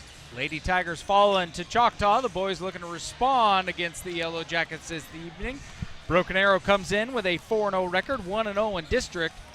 Choctaw 4-0 and 2-0 in the district as well. Starters, Diego Ochoa for Broken Arrow will be starting out with Julian Talley along with Antoine Wallace, David Howe and Logan Shockley. For Choctaw, William Smith, Jamon Valentine, Camden Hyman, Millette Steelman, and Adrian Ruffin as well. Greg Spencer is my color analyst. Madison Dildine will be courtside for us as well, giving us all the action on court level with head coach Bo Wallace. So a minute left until this ball game gets underway. Keys to the game tonight for the Tigers will be limit turnovers, play with toughness, make open shots, control the pace of the game, get strong contributions from the bench players as well. Greg Spencer is my color analyst. Greg, after a tough loss for the women, for the girls rather, this could be a great opportunity for the boys to respond. Obviously not the way things wanted to go down for the home opener for the girls team. Obviously, two different situations in terms of boys coming off a tournament victory at Bishop Kelly here recently, 4-0 on the season. This is actually our second district battle of the season, as we started with a road victory at Muskogee. So the boys look to keep things going, and we're about to go to the national anthem here.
thank Sean Morgan, our PA announcer, for giving us our starting lineup.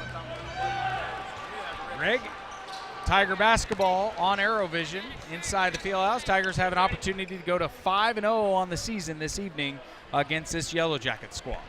Well, it's a new season. It's a new, we went from conference play to district play. The difference between the way things used to be is now pretty much every game you play outside of a tournament counts towards the standings as you go into playoffs. There's no longer going to be the rankings on OSSArankings.com like you've seen in the past. It's all about district standings. This is the first home game of the year. It's the second district game of the year. We're ready to tip off. Let's get the ball going. Logan Shockley unable to get the tip to go to the favor of the Tigers. So Camden Heyman will start it off for the Yellow Jackets. Tigers playing some tough defense right now, man-to-man. Yellow Jackets trying to work the corner. They get the shot to go, Jamon Valentine. And I believe his foot touched on the line right there. Yep, good solid first defensive possession for Bo Wallace's crew as they force a turnover. And here comes the junior now, DJ Howe. He's kind of having to elevate his game and look to score more. He's coming off an MVP performance at the Bishop Kelly tournament. And Ochoa has been a big catalyst of this team as well. Yeah, they're both the two guys that have the most returning experience from last year's state runner-up team, in addition to Devon Wallace, who's going to be out for a while. He's got a knee injury that happened in the preseason. Probably won't see him until later in January, so want to get him well as soon as possible. His cousin is actually starting in place of him right now as he's got the ball right now. That's Anton Wallace.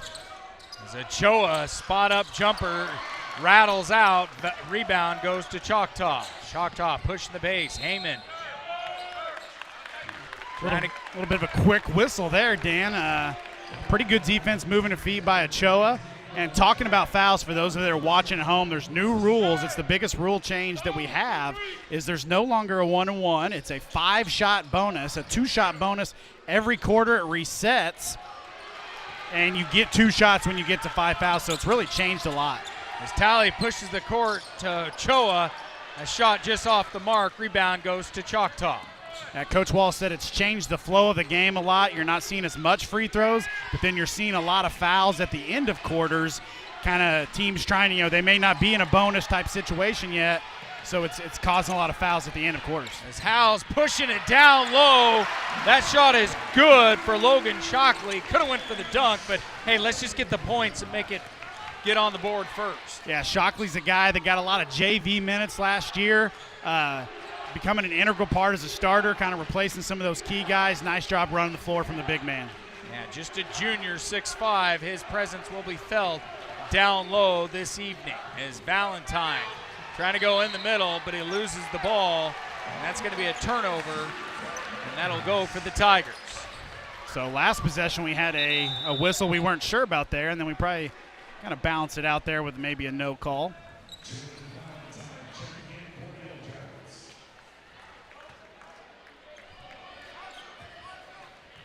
It's hard to believe that Howell is just a junior, and with all the experience that he's had, he seems like, I remember coming at News on 6, he's been on the court a long time. And Shockley goes up for the lay-in, unable to connect, but he's going to go to the line. Yeah, and that's something that you'll see a lot of. Coach Wallace's team is known to be really good at running sets out of timeout, sideline out of bounds, different things like that. So they did a nice job kind of on the little fake handoff there by Shockley as he gets to the line for the free throws. Gets that one to go. But yeah, talking about DJ, he moved into the starting lineup about halfway through the season, maybe not even halfway through the season, his freshman year, and he's just never looked back. Yeah, I'll never forget going to games when, especially there was a Jinx game his freshman year, that you guys were able to hang on against Jinx, and everybody was like, he's just a freshman, chanting left and right. That's something I like to see as a young freshman, getting the opportunity on the varsity level in a young career. Yeah, and it's not an easy thing to do, especially at this level. No. But if you're good enough, you got to give the kid a chance, and that's what Coach Wallace did. And there's a reason he's this good, even as a junior. Hyman shot, air ball. Shockley collects the rebound, but he turns it over. Choctaw back on it. Steelman. Could have had an offensive foul there, a little bit of an elbow. Steady's going to get the and one. It's the shooter's touch, I guess. So Steelman will go to the line now. Another thing out in full force for this season opener is the jungle. Everybody's excited about the first basketball game of the season, although there's usually a theme, and I'm not really sensing what the theme is tonight. I don't. Just to be back on the court, I guess. Fight night tonight. What is fight night according to Madison? But I'm not really sure if anybody's participating in fight night. Wallace, or what that would look like if we were able to tell. Boxing gloves. I did see some boxing gloves a little earlier. Maybe you ought to rethink that theme. Choctaw getting the shot to go. That was Valentine. And that makes it a 5-4 game with 5 minutes to go here in the first. Yeah, that was a tough one-on-one move by Valentine there, pulling up and giving Choctaw their first lead.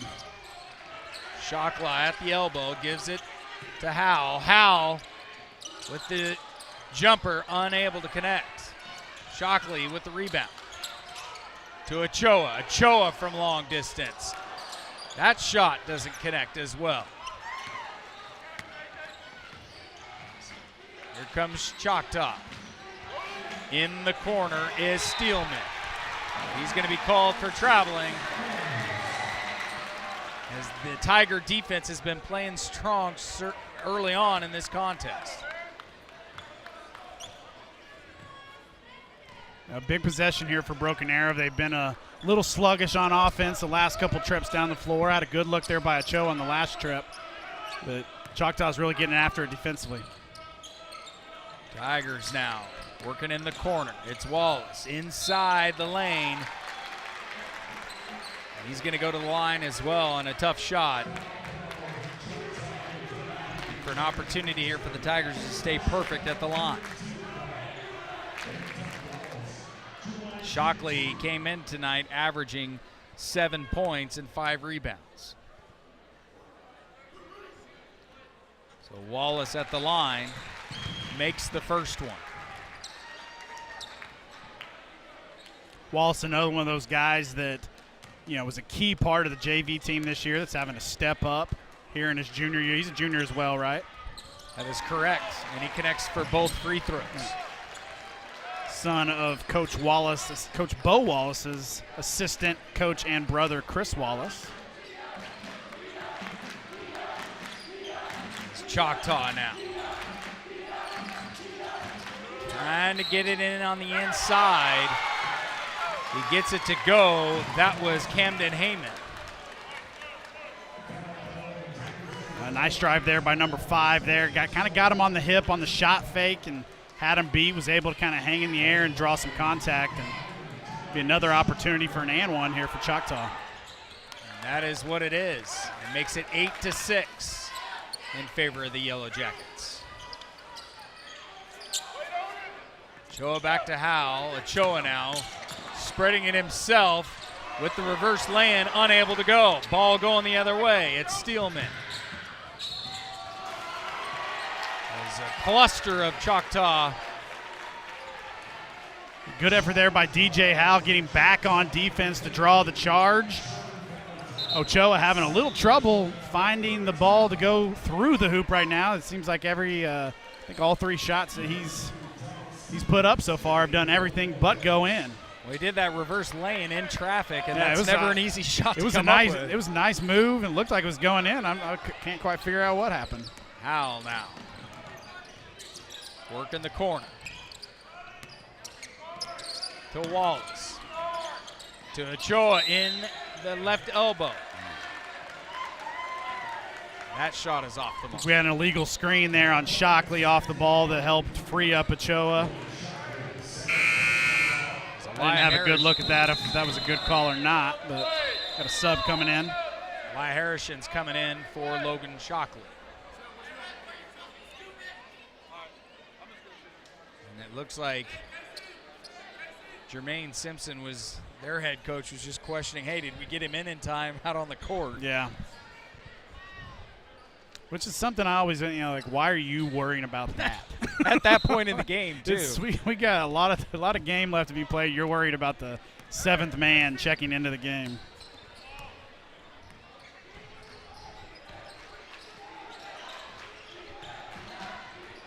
Glad you brought up about those no one-on-one opportunities, because that is going to be a difference maker the way this season will go, especially with the fact of close games when you got to go to the line. Yeah, because you're so used to, when you get in those situations, you need to put people at line.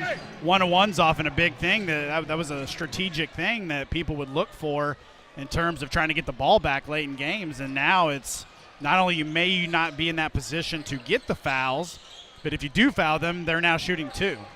So a big difference there in strategy if you're coaching late in games. I know it was something you utilized a ton when you played college basketball back in the day. Probably not, but more than I did, though, Greg. Maybe in some coaching situations. Does seem like Choctaw's spending a lot of time at the line so far. You know, we talked a little bit about the balanced scoring that we've seen from the Tigers for these 4 games. You look at the box score, something like even the Muskogee game that they won so big, it was just like 10 guys all had like 4 points or more. It's a very balanced offense. Yeah, and for this team to really kind of reach its peak, though, I'd like to see DJ average upwards of 20 a game. I think he's got the capability to do it. He's taken on a little bit of a new role this year, and he did it in the finals of the Bishop Kelly tournament against Mustang. I think he had 20. Tigers working that man-to-man defense. Everidge now. Gets it to Ruffin. Ruffin kicking it out to Steelman. Steelman connects on the triple, so that makes it a 12-6 ball game. Well, and more importantly, it's a 12-2 run as the Tigers got out to a quick 4-0 lead. So Choctaw has made a run here, and the Tigers got to find a way to finish these last 2 minutes and see if they can make a run of their own. It feels like tonight's contest is going to be a game of runs early on. This Tigers jumped on it quickly, and now their offense is kind of stalled here a little bit. Well, and what happened there is DJ, a little miscommunication on the backdoor pass. You can't really show like you're going to go backdoor and then change your mind, right? Because worst case scenario, if he goes ahead and makes that backdoor cut, he's at least going to get a hand on it, as opposed to going back out towards the wing, and then the ball was just thrown away. Clemens coming in for tally for the Tigers. And we also had number 20, Corbin Dow, checked into the game, the younger brother of Connor Dow, who's at OSU now. So quick timeout for Choctaw. They lead it 12-6 with 1:50 here in the first quarter. Let's take a quick timeout. You're watching Tiger Basketball on ArrowVision. If you and your family have been waiting for the perfect time to jump into your dream home, it's here. We make buying a new home as easy as it is exciting with quick credit approvals and great rates. First National Bank of Broken Arrow. First people put people first. And welcome back inside the Tiger Fieldhouse. Choctaw in front, 12-6 with 1:50 to go. Both these teams undefeated so far in the year, so something's going to give as far as a loss, hopefully to Choctaw. Coach Wallace talking to him before the game. He said he feels like this Choctaw team is one of the better teams in 6A. Definitely in their district. It's going to be a big challenge for the home opener tonight. As Tigers trying to work that full court.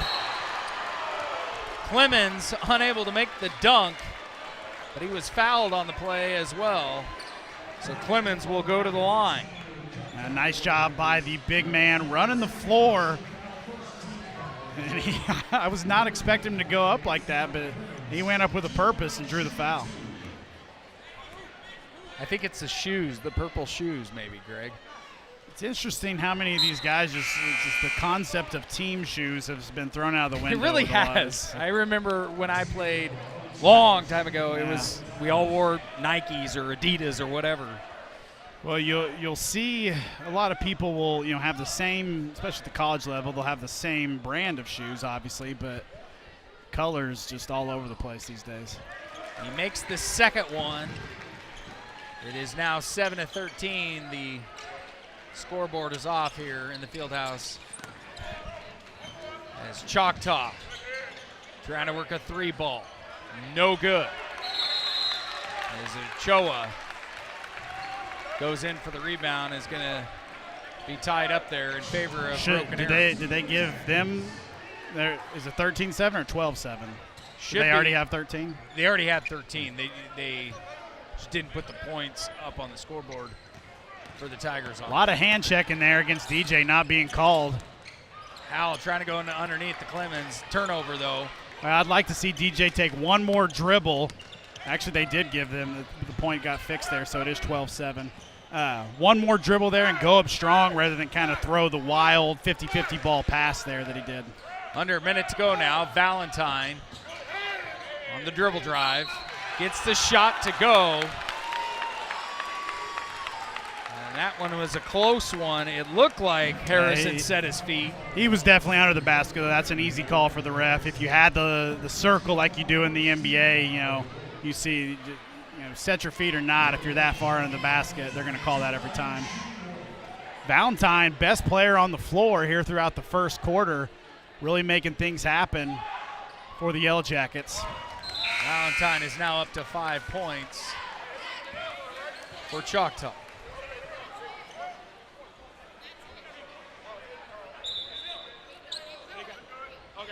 So Ochoa will serve the inbounds pass.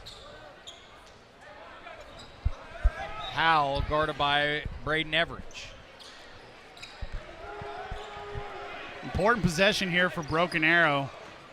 They've kind of been doubled up here in the score column. They really need to find a way to get a quality possession and a good look at a shot and knock it down. Ochoa going inside to Clemens. Clemens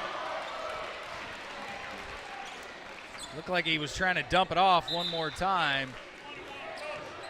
Simpson, their head coach, looking for the travel call, but well, it was pretty good defensive effort from Choctaw, but the problem is on that lob pass, which was a nice pass. He did a good job of keeping it up high, which is why he got the call.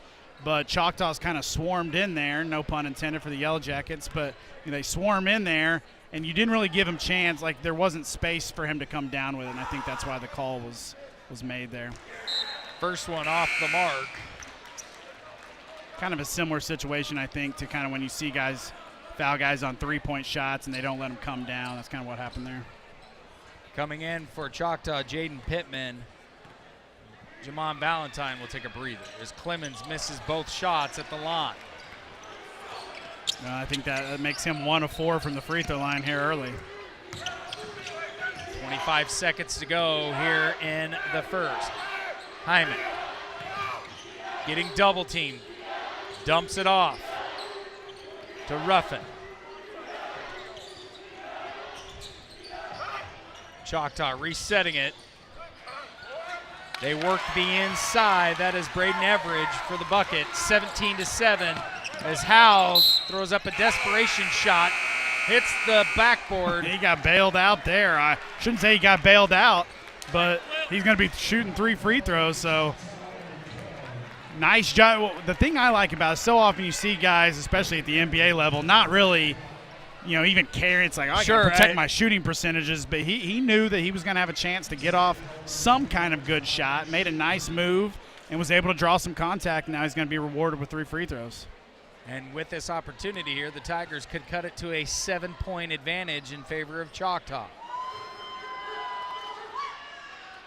Howell misses the first one. Not doing themselves any favors at the free throw line so far here in this first quarter.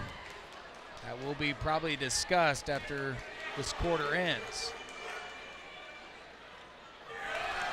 As Howell misses the second one.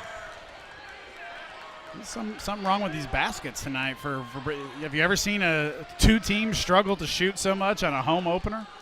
It's been a struggle so far for Broken Arrow as Howell goes 1 for 3. He'd be in the Hall of Fame in baseball, I will add that. But Tigers trail after the first quarter, 17-8. Let's take a quick timeout on ArrowVision. You're watching Tiger Basketball. Matthews Ford in Broken Arrow has been collaborating with Broken Arrow Public Schools since 2016. Through this partnership, Matthews Ford sponsors the Broken Arrow Teacher of the Year Award by providing a courtesy car for the winner to drive throughout the year. We'd like to recognize Matthews Ford for their efforts in supporting educators and being a valuable community partner with Broken Arrow Public Schools. This support sets a great example of how local businesses can work together with our school system to create a better future for all. Life happens in a hurry. Our money experts will help you keep up. T2CU Federal Credit Union. Life is better in balance. And welcome back to the Tiger Fieldhouse. Broken Arrow trailing Choctaw 17-8. Let's go to Madison Dildine, court level. Was telling the guys that 17 points in a quarter is unacceptable. He said, we're giving them easy buckets and you're not communicating. Make your three throws and just settle in, guys. That's kind of what you said to begin, Greg, was settling in. It's just Choctaw team is one of the better teams on the other side of the state. As Talley tried to get an off-balance shot, nothing doing. Ball going the other way for Choctaw.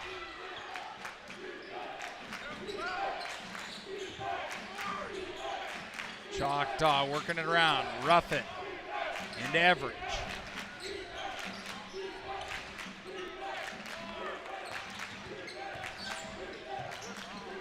Choctaw going for a three. Howell nearly coming up with the save.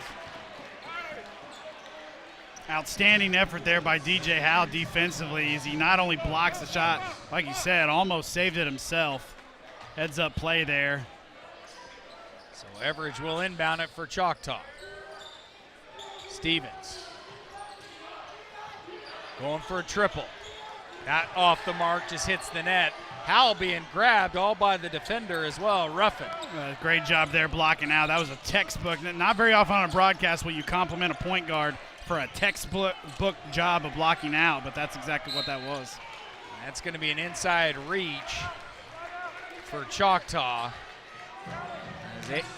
Antoine Wallace. And that's one of the things, Dan, that you'll see as you see DJ throughout this year is not only does he have great size and athleticism for a point guard, but he just does a lot of things fundamentally well. He's just, very smart player, gives great effort defensively, does the little things well. This is also coming off an injury that he had as well last season.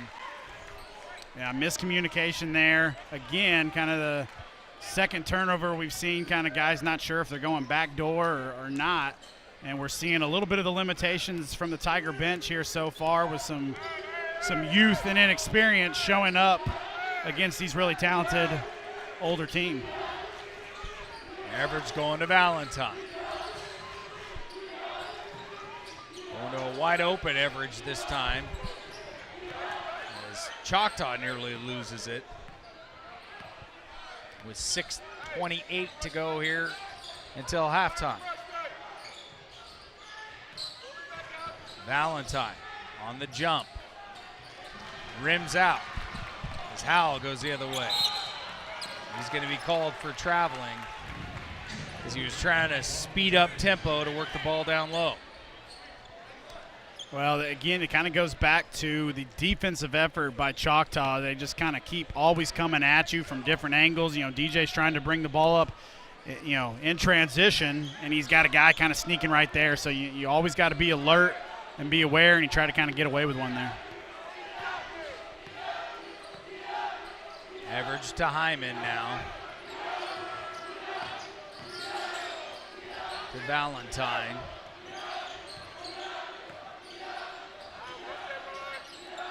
Tigers playing some tough D. Valentine for the shot, rattles home a triple, and that makes it 20-8 in favor of Choctaw. So 20-4 run. That 4-0 Tigers lead feels like forever ago at this rate with the way we're struggling on the offensive end and another turnover. Coach Wallace is going to have to make a substitution there as we're not getting very quality minutes off the bench right now. As Lewis will check out, Logan Shockley back in the lineup for Broken Arrow. So starting lineups back in here, and got to figure most of these last 5 minutes, that's what we'll see unless we have some foul trouble. Valentine over in the corner for Choctaw.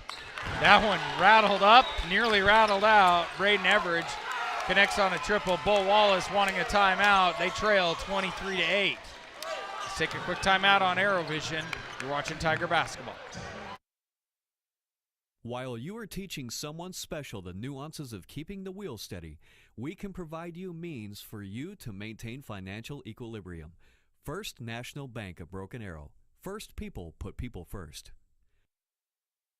Tulsa Bone and Joint, Northeast Oklahoma's sports medicine experts. We are pleased to help you and the athletes in your life with a number of surgical and non-surgical options. Tulsa Bone and Joint is proud to serve as team orthopedist for local high schools such as Broken Arrow, Owasso, Sapulpa, Cascia Hall, and Bishop Kelly.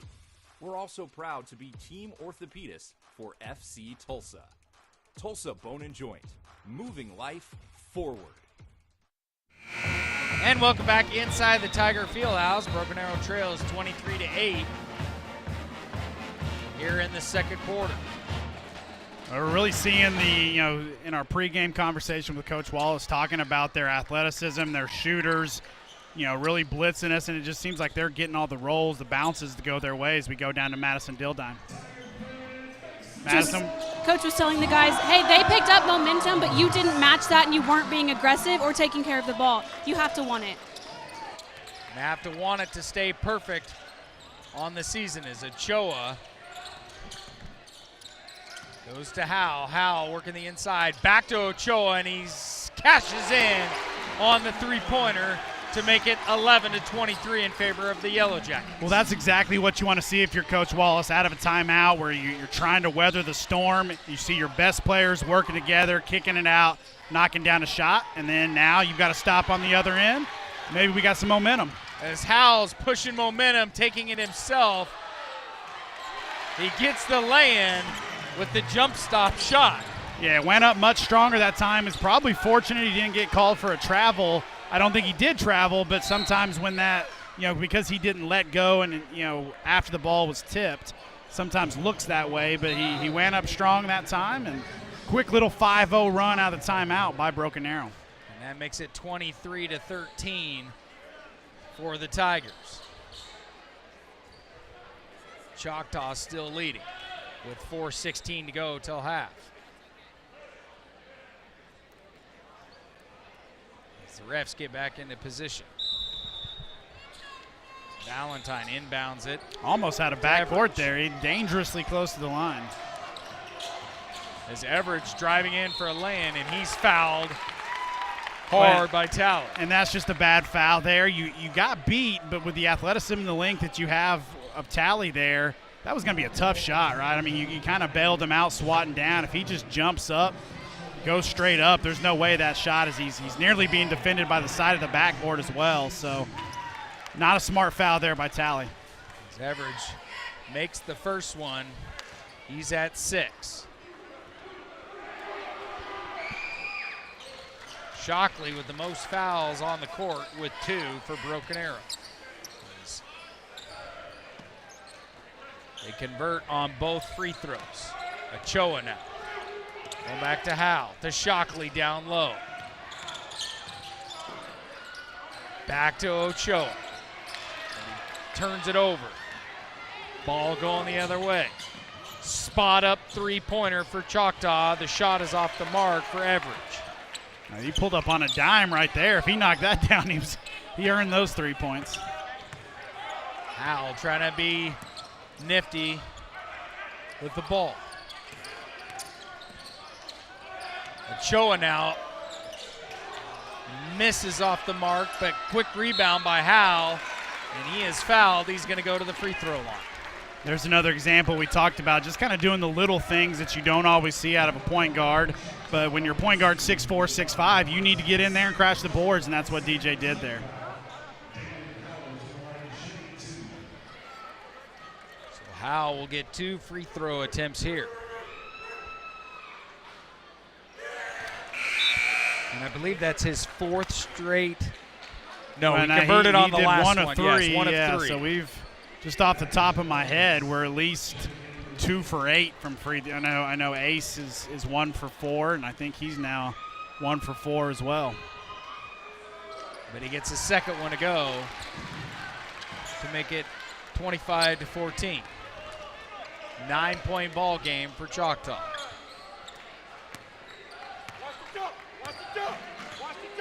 Valentine. Guarded heavily by Howe. Goes into the lane and makes the runner. Just late on your rotation on the defensive help there. You see a guy beat a guy, you got to get there quicker. Howe trying to do some footwork down low, but the ball is going to come up nearly turned over. It's going to be a jump ball in favor of Broken Arrow. Nice hustle there by Noyes coming on, getting on the floor, but unfortunately it's going to go back to Choctaw here, it looks like.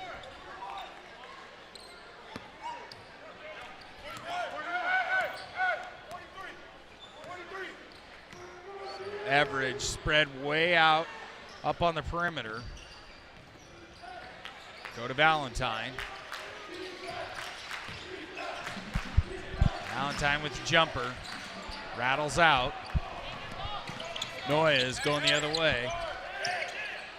Gets it to Ochoa. Out to Shockley. Shockley for 3. No good. The three-pointer been a struggle so far for Broken Arrow. I'd probably say everything's been a little bit of a struggle so far for Broken Arrow. Good thing is you're still in striking distance. If you can find a way to kind of get this back under, 10, 12 going into the locker room, you feel much better about, not playing well but still being almost a single-digit game. So big possessions here coming for the Tigers. The last minute and 45 left to play. Noyes kicks it out to Howe. Howe fakes his first shot, misses the second one. Rebound in favor of Choctaw.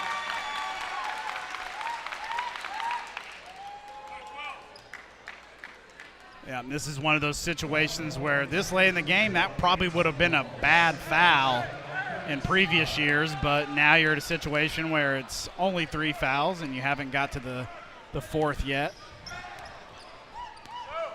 Minute 32 to go here until halftime. Tigers really need to stop right here, Dan. Yes, they do. Choctaw working on the inside. Steelman misses the lay-in. Ball's tipped out by Shockley. Valentine came up with it, but turnover to Noyes. Ball going the other way for Broken Arrow. Tough shot, gets it to go. Anton Wallace. Nice job there by Wallace. As I thought he almost kind of over-dribbled there and made it harder, but somehow maneuvered his body and kind of tossed it up there and used the glass. Had some good English on that one. It was an off-balance shot. And that makes it 29-26, and he'll go to the line. 16. 29-16. I wish it was 29-26. Free throws. It might be 26 if we'd hit some free throws. Hyman now. So get it to Valentine. Jordan Valentine. To his older brother, Jamon Valentine. Well, and I wouldn't be surprised to see Choctaw. Well, if they turn it over, another steal by Noyes. Noyes going the other way. Ball just came out of his hands. So the Tigers will inbound. So now would be an appropriate time to pull out one of your better out-of-bounds sets here. Going to Shockley up top, and he's going to go down low. Gets it to go on the runner. I'm not sure that was how the play is usually drawn up. But it'll work. The overplay by the defender trying to get the steal gave Shockley a little bit of an edge on the drive, and Tigers find themselves down with 11. Oh, almost out of travel. Ball's going to turn it over. Well, Choctaw's coach, as you could probably hear on the broadcast, was trying to call a timeout, but instead he's going to get an and one anyway. As a frantic back and forth action there goes in favor of the Yellow Jackets. Cho is trying to set his feet, Greg, and unable to get it done. And that'll send Jamon Valentine to the line. Yeah, big turn of events there as Broken Arrow gets a steal when Choctaw was trying to hold on for one shot, but we promptly turned it back over and created a fast break opportunity for Choctaw. As Donald Stevens will come in for Millet Steelman. Jamon Valentine at the line. Valentine gets the shooter's roll. He's now got 13. 12 seconds on the shot clock for Broken Arrow. Howe kicks it up to Ochoa. Noyes misses the triple opportunity. Last shot for Valentine. He gets it off. No good. Hits the net. We go into halftime. Broken Arrow trailing 32-18. Well, not exactly what you were looking for there in the first half by Broken Arrow when you kind of come off playing well, up 4-0. Weathered the storm, got it back to 11. We're going to go down to Madison Dildine with Coach Bo Wallace. Coach, what adjustments are you looking to make in the second half? I think that we're actually forcing it down 14, and we've missed 8 free throws. We've turned the ball over. We haven't played very strong. So we've just got to do some things better and just kind of combat their pressure that they're doing. And if we do that, we can get back in the game. Thanks, Coach. And Greg, that is basically what you said. Got to convert at the free throw line. Yeah, I mean, you're leaving. It just feels like everything we're doing is difficult. I wouldn't say everything. We're playing defensively pretty well, but offensively everything's a struggle. And when you get those open opportunities, knock down the shots, force some turnovers. It's just you're a good 6-0 run from feeling like you got a chance to win this game if you come out of the locker room with the right attitude. And obviously the other side of that as well, we got to find a way to slow down Jamon Valentine, who's got 13 here in the first half. Yeah, you don't feel too bad about your defense. I mean, your defensive effort has been there, right? You've held him to 32. It can be better. It can always be better. But offensively, it was just a slog out there, and a lot of points were left on the board with both some missed open threes and, like we talked about, free throws and turnovers. Let's take a quick timeout on ArrowVision. The Tigers trail Choctaw 32-18. You're watching Tiger basketball.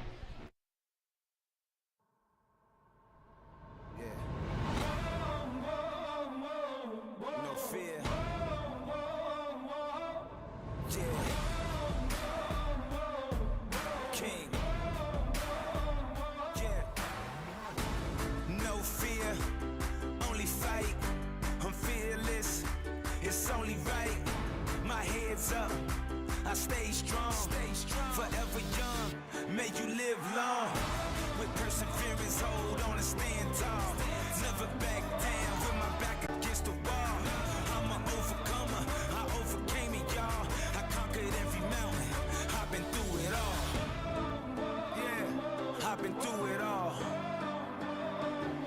I'm fearless. Nothing can never hold me back. Nothing. I'm unstoppable. I'm unstoppable. I'm fearless. Yeah. I'm fearless. You know. I'm courageous. Yeah. I'm strong. I'm strong. I'm unbreakable. I am. Yeah. I'm fearless. I am fearless. Yeah. I'm fearless. I am fearless. I am fearless. You know I am fearless. You know I am fearless. You can't stop me. You gotta get up and go get it. I'm fearless. I'm fearless. Nothing can ever hold me back. Nothing. I'm unstoppable. I'm unstoppable. I'm fearless. I am fearless. Yeah. You know I am courageous. I am strong. I'm strong. I am unbreakable. You can't break me. I'm fearless. I am fearless. Yeah, I'm fearless. I am fearless.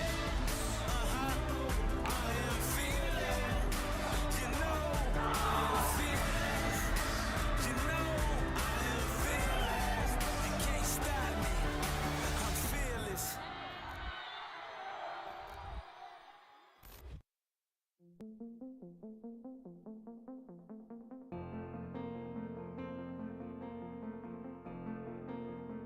You may have heard about the Broken Arrow Public Schools Foundation. But did you know they fund more than just teacher grants?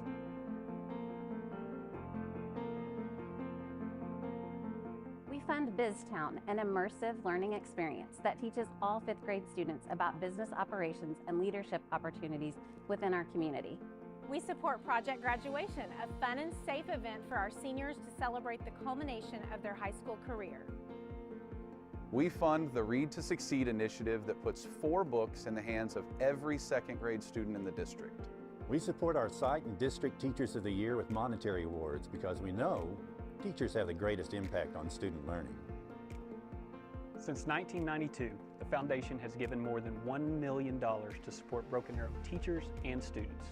And that's only possible because of the generosity of our local community.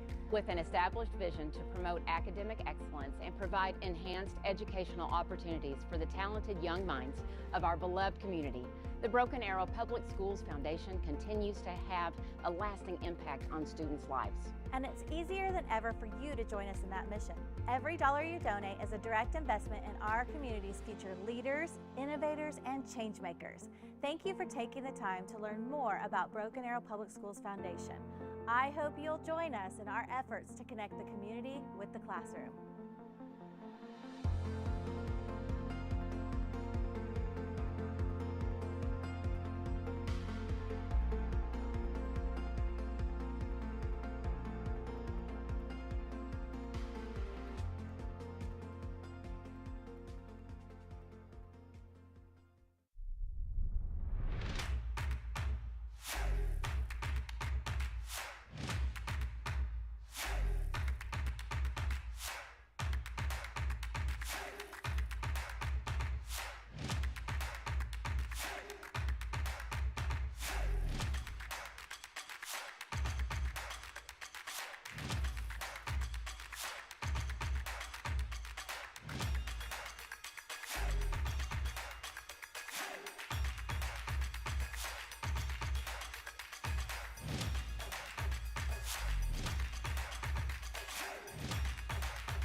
This isn't your typical field trip for 4th graders across the district. No, at Vanguard Academy, throw that idea out the window. When these kids swing by, it's like stepping into a whole new world of learning. This is a great opportunity and a one-of-a-kind school for the students who might think a little differently, think outside the box, great collaborators, those kind of kids. And we wanted to plant the seed now in 4th grade so they would know, hey, I might want to go there. 1,600 enthusiastic 4th graders immersed themselves in interactive learning. This wasn't just about sparking their curiosity, it might have ignited their passion for learning in a major way. I thought we were just gonna go around and look at stuff, but it was really cool finding out that we were gonna get to touch stuff and do all this fun stuff. I never saw a plant in a greenhouse. This is my first time seeing a greenhouse too. It was an incredible experience. The Vanguard Academy classrooms buzz with life, exploring plants, animals, and diving into weight and buoyancy through an exciting boat challenge. Getting hands-on learning, I think it's one of the best ways to learn because you're actually doing it instead of reading the books. You try new things that you've never done before. The learning experience expanded beyond traditional boundaries. Vanguard's coaches, students who teach stepped into roles as mentors, sharing invaluable life lessons at every opportunity. They have really stepped up and kind of made this whole thing as student-led, and they wanted to show off Vanguard and help bring students in and show it off to them just for this reason of getting them, planting the seed with them. These hands-on encounters are not just about making memories. They ignite a lifelong thirst for learning, driving their educational both inside and outside the classroom. At Vanguard Academy with ArrowVision, I'm Dan Hawk.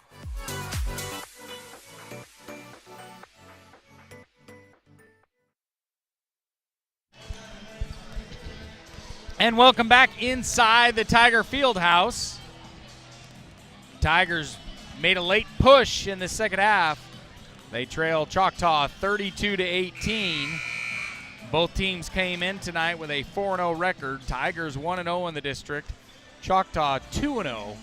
So a lot at stake, these district games. They come at you, and they come at you in a hurry, Greg. Yeah, usually this time of year you're playing tournaments and likely some non-conference kind of games. With this new schedule, though, games mean more and more often, and that's what we're seeing here. When we talked at the beginning of the game, some of the keys, limit turnovers, which we haven't, I don't know, have the numbers in front of me, but we have turned the ball over a decent amount. Played with toughness, can't fault that. I feel like we played tough. We have not made open shots. I wouldn't say we've necessarily controlled the pace of the game. I feel like their 1-2-2 zone trap has kind of dictated tempo. And then lastly, get great production from bench guys. That definitely has not happened. Only 18 points total and maybe 1 or 2 points off the bench. So this game, if the Tigers want to get in and make a run, it's going to start with DJ and Diego. They've got to dictate things. They've got to knock down shots, and they got to bring their teammates along with them. We want to thank our Booster Club sponsors, Chris Mathern, State Farm, Rib Crib, Matt Thompson, Society Burger, White River Fish Market, AV Bank, and Jocko Electric. Third quarter of play for Broken Arrow. Howe working the inside, puts it off the glass, unable to get the shot to go, but he will go to the line for 2. Dan talked about earlier how often you see Coach Wallace in key moments. They're really good about running good, solid sets. That's precisely what you saw there. Get DJ off the ball, get him on the post. Not many guys can have a point guard that can post up and get you to foul him and put him at the line the way you can with DJ. Greg, I think it's just that backboard on that end because he's perfect right now. It could be, but this side of the court didn't serve the girls very well in the second half. It did not. They actually ended up shooting worse in the second half, so hopefully that is not the case here in the boys' game. You jinxed them. I did. You can blame Dan Hawk on that one. Damon Valentine running the offense for Choctaw.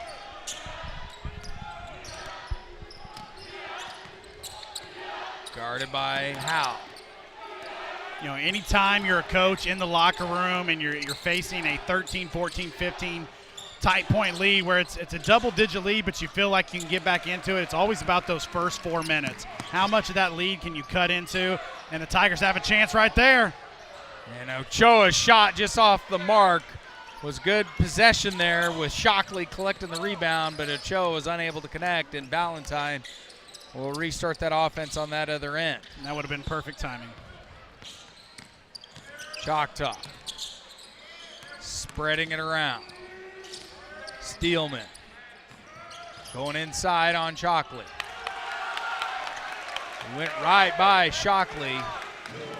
Well, you got to take away the baseline there. You got to get a foot into the paint and force him back towards the middle where you got help, and that's not what happened. Is Stillman has had the edge over Shockley here really since early on in the game when Shockley got up to a good start and had a couple early points. Howell working for the points underneath.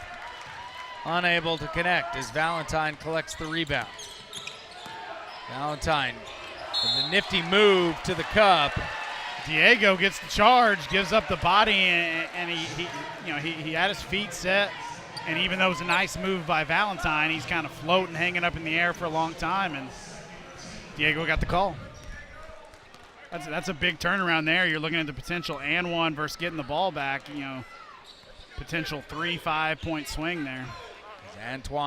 Anton Wallace now trying to work inside, kicking it out to Talley, but Talley was unable to connect. Ball the other way. Choctaw trying to go on inside. That was Stevens. Well, and Talley got called for the foul there, but again, I'm not sure he actually got him on the arm, but it goes back to, earlier he had this foul called on him down there where he didn't need to foul, and it's kind of the inexperience, especially at this level for him, coming down instead of just going straight up on block shots. You tell kids that over and over again at the different levels, and sometimes it doesn't sink through. I watch a lot of Thunder games myself, and I would put a tape together of the way Chet Holmgren plays defense and show these kids, because his ability to go straight up and block shots, it's almost Bill Russell-esque, the way he blocks shots with a purpose. So many of these kids want to get these big swats into the stands and things like that, when the reality is you're just trying to play defense and get the ball back. Chet is a very talented basketball player for sure, as Howell goes underneath. That one just rolled off the rim. Shockley with a good heads-up play as Noyes connects. That's Anton. Yeah, Wallace connects. Good effort there by Diego. Yeah, DJ's just having he's really playing a good game. He's just having trouble. His shot is not there tonight. The same shots that he had the other night against Mustang, just not falling tonight. Wallace has got 6 points on the night. Valentine kicking out to Hyman. Hyman with the shooter. That one was whistled before the shot went off. And Choa is going to be charged with the foul there. That's Choa's third.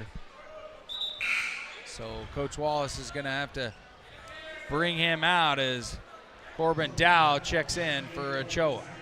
Well, and this is probably the time, I'm okay with taking him out of the game, but you probably can't leave him out very long. As Hyman puts up a prayer. When you're down 15, the guy's got 3 fouls, it doesn't do you a ton of good to leave him on the bench as long as you can, because you need his production.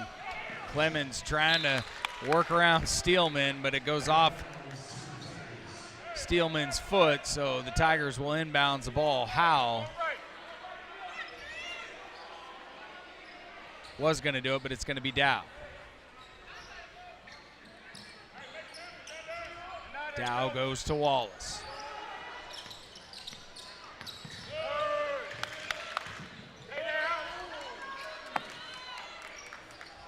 Tigers trying to get something going here. Wallace for 3. Ball's off the mark. Rebound collected by Choctaw. Valentine, straight up triple at the top, misses. Clemens collects the rebound. Howell going the other way. And his pass is off the mark to Wallace. So another costly turnover for Broken Arrow. Empty possessions at a time when you're down 15, you can't afford to have them. Last possession, you had a pretty good look at a 3, one of your better looks in a while. Clean look by Wallace, can't get it to fall. But when you're having empty possessions due to cold shooting and turnovers, it's not a good recipe for success. Broken Arrow will take a quick timeout. We'll take a quick timeout as well. They trail Choctaw 36-21. If you and your family have been waiting for the perfect time to jump into your dream home, it's here. We make buying a new home as easy as it is exciting with quick credit approvals and great rates. First National Bank of Broken Arrow. First people put people first. Matthews Ford in Broken Arrow has been collaborating with Broken Arrow Public Schools since 2016. Through this partnership, Matthews Ford sponsors the Broken Arrow Teacher of the Year Award by providing a courtesy car for the winner to drive throughout the year. We'd like to recognize Matthews Ford for their efforts in supporting educators and being a valuable community partner with Broken Arrow Public Schools. This support sets a great example of how local businesses can work together with our school system to create a better future for all. And welcome back inside the Tiger Fieldhouse. Broken Arrow trails 36-21 with 4:20 to go here in the third quarter. Greg, time is starting to play a factor here. Tigers going to have to make a stop on defense. Yeah, it's like 15 points is one of those leads where you feel right on the edge of being really back in the game, but you're also right on the edge of it being a blowout if you don't get the stops that you need and the scores on the other end. Got to stop here. Let's see if we can capitalize on the offensive side of things. As Howell in transition, down low to Clemens, unable to connect on the dunk. Well, and you can't fault the kid for going for a dunk. He's a capable, athletic kid, but man, you do not have time to miss easy points like that. Great pass by DJ, and we just don't get the finish. Yeah, those are times I know they want to dunk the ball when they can dunk it, but sometimes you just got to go in for the lane. Yeah, and that's a tough dunk for anybody. It is. I mean, you're going up one-handed. No running start off 1 foot. Howell with the Jump back, rattles out. Ball on the deck. Tigers end up with it. Possession will go to Choctaw. And I'm assuming we'll be seeing plenty of dunks out of Clemens. 6'6". Yeah, he's a good-looking athlete, yeah. You know. They trail 36-21 now with 3:18 to go in the third. Ruffin. Hyman now. Pull up jumper makes the triple. That makes it 39-21. I mean, you know, we've been stuck 36-21 for a while, and then they hit that three-pointer. Now you kind of feel like you're on the ropes right now if you don't answer quickly and go on a run going into the fourth. Howe was looking for Dow, but he goes back to Wallace. Wallace looks like he bumped his defender. I believe the foul's going to go against Choctaw. I'll tell you what, Dan, I've seen a lot of Broken Arrow basketball games over the last decade or so. It's not very often that you, especially on a home game, that you see the opponent come in here and just really be the team to get after it defensively better than Broken Arrow. But that's really been the biggest difference of the night is the big three there by Wallace to cut it back to 15. But Choctaw has just absolutely dictated things with their hands and their athleticism, making things tough for Broken Arrow. As Wallace now has 9 on the evening. Steelman in the corner. No triple there. Another opportunity for the Tigers as Howell's pushing the offense. He takes it himself for the lay-in. Tough off-balance shot. Doesn't get it to go, but he's going to go to the line. And this is an opportunity for him to buck the trend of struggling at the foul line. Well, things have been anything but free for the Tigers here at the free throw line tonight, but now is the time to start knocking some down. And Howell only has 5 points. Check that 6. And that's very surprising to see him with only 6 points. Definitely a different role that he has to take on this year is a lot of games last year. If you're in the third quarter and DJ's only got 6, you're fine with that because you've got, 4 other senior starters and some bench guys that were always capable of double figures. But this team, in order to be really good, he's got to be a consistent 15-plus points per game scorer. Going back to what you said, Greg, they need to stop here on this possession. Yeah, they cut it back to 13 after it got to 18. So you feel, plenty of time left with 2 minutes here. If you get a couple stops, you could be in single digits. Somebody's lost their man there. Choctaw working it around. Hyman in the corner. He bangs home another three-pointer. Yeah, that's his second in a row. Too much defensive confusion there by the Tigers as number 5, Hyman there, was running around loose several times and gets looked for the open look. As Wallace trying to connect on the lay-in. Unsuccessful. Ball going the other way now. And Everidge just throws it off a Tiger. Ball out, ball out, ball out, ball out. The referees say ball out. No timeout at this junction.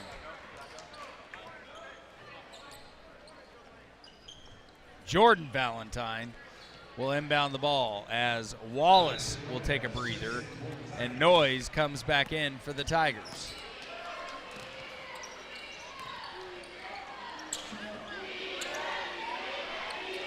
Everidge. A lot of footwork, but turns defense. it over. Howell to Noyes. Noyes takes it himself, and he makes the lay-in to cut into that lead, 42-28. Excellent job there on defense by DJ Howell, and then running the floor on the other end for 2 is Noyes. They need another stop here for the Tigers to close out this third quarter. As Stevens goes to Hyman. Working down low. Shot no good for Choctaw. Ace is not in there, trying to leak out and not get a rebound and secure the ball. Missed opportunity there for Broken Arrow. And now Choctaw wants to hold for 1 shot. So that's a time of the game that you cannot give up an offensive rebound, and that's exactly what happened. Jordan Valentine will let this clock dwindle down with 20 seconds to go here in the third. And I think he's going to keep it all the way himself, and then it'll be the last possession for Choctaw.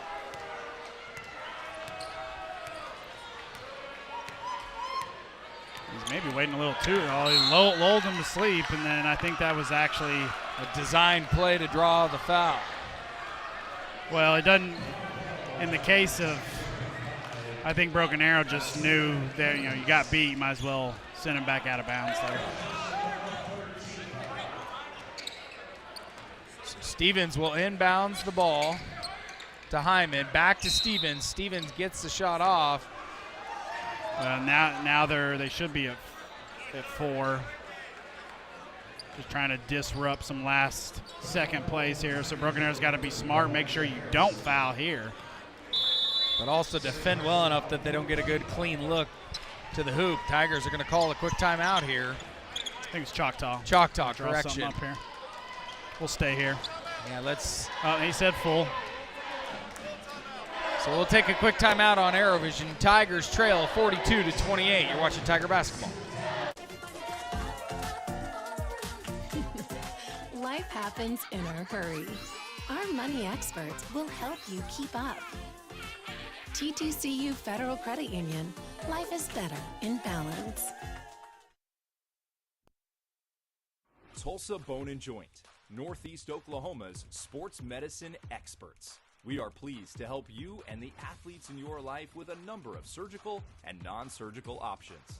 Tulsa Bone and Joint is proud to serve as team orthopedist for local high schools such as Broken Arrow, Owasso, Sapulpa, Cascia Hall, and Bishop Kelly. We're also proud to be team orthopedist for FC Tulsa. Tulsa Bone and Joint, moving life forward. Welcome back inside the Tiger Fieldhouse. Broken Arrow trailing 42-28.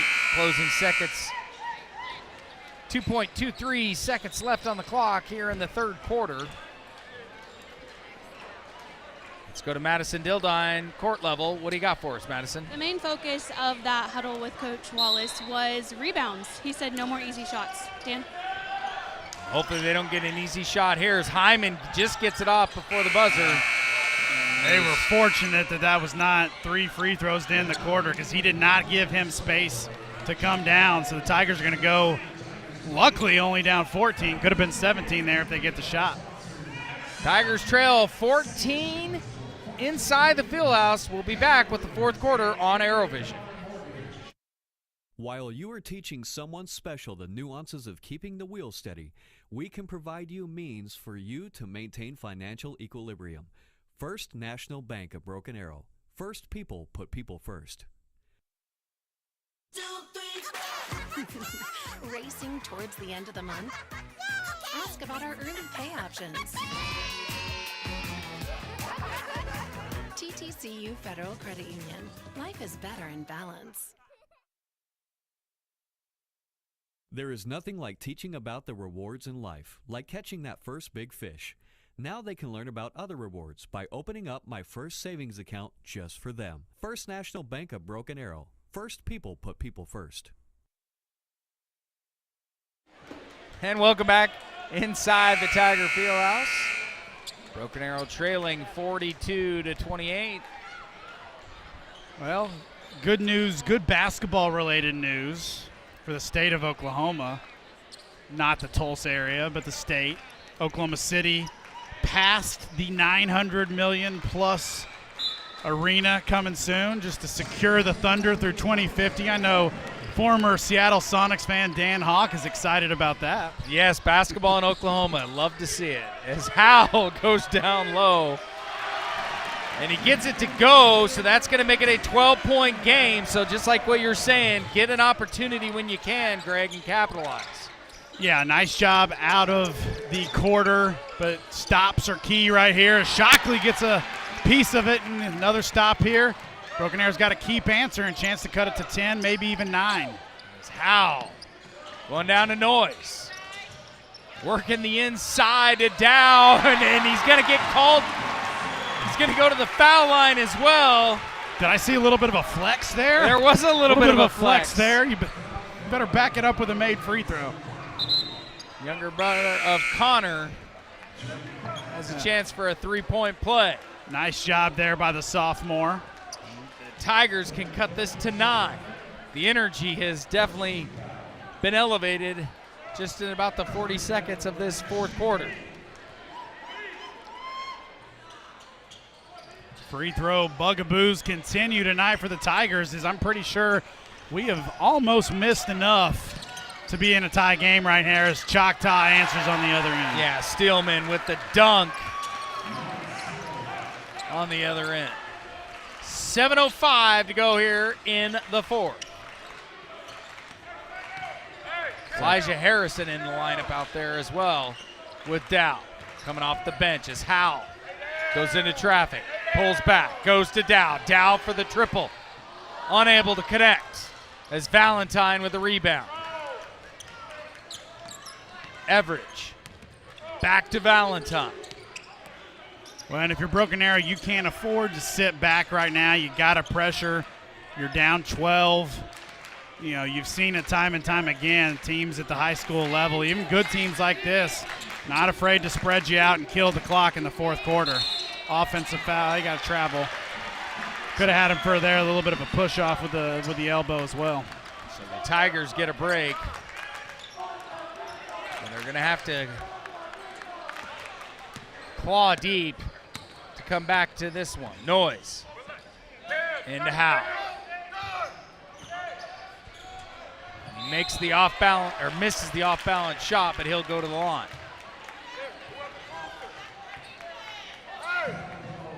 Everidge, Greg, was all over him on that shot. Yeah, DJ still trying to create, it feels like as much as he's shot tonight and bent the line, he should have double figures by now, but he's just at 9 right now.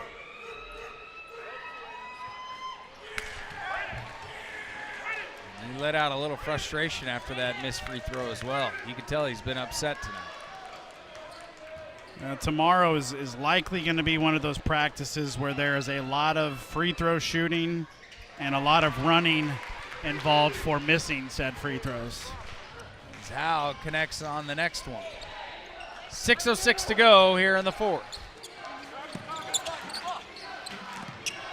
Tigers double teaming, Shockley going all the way, and he slams it down.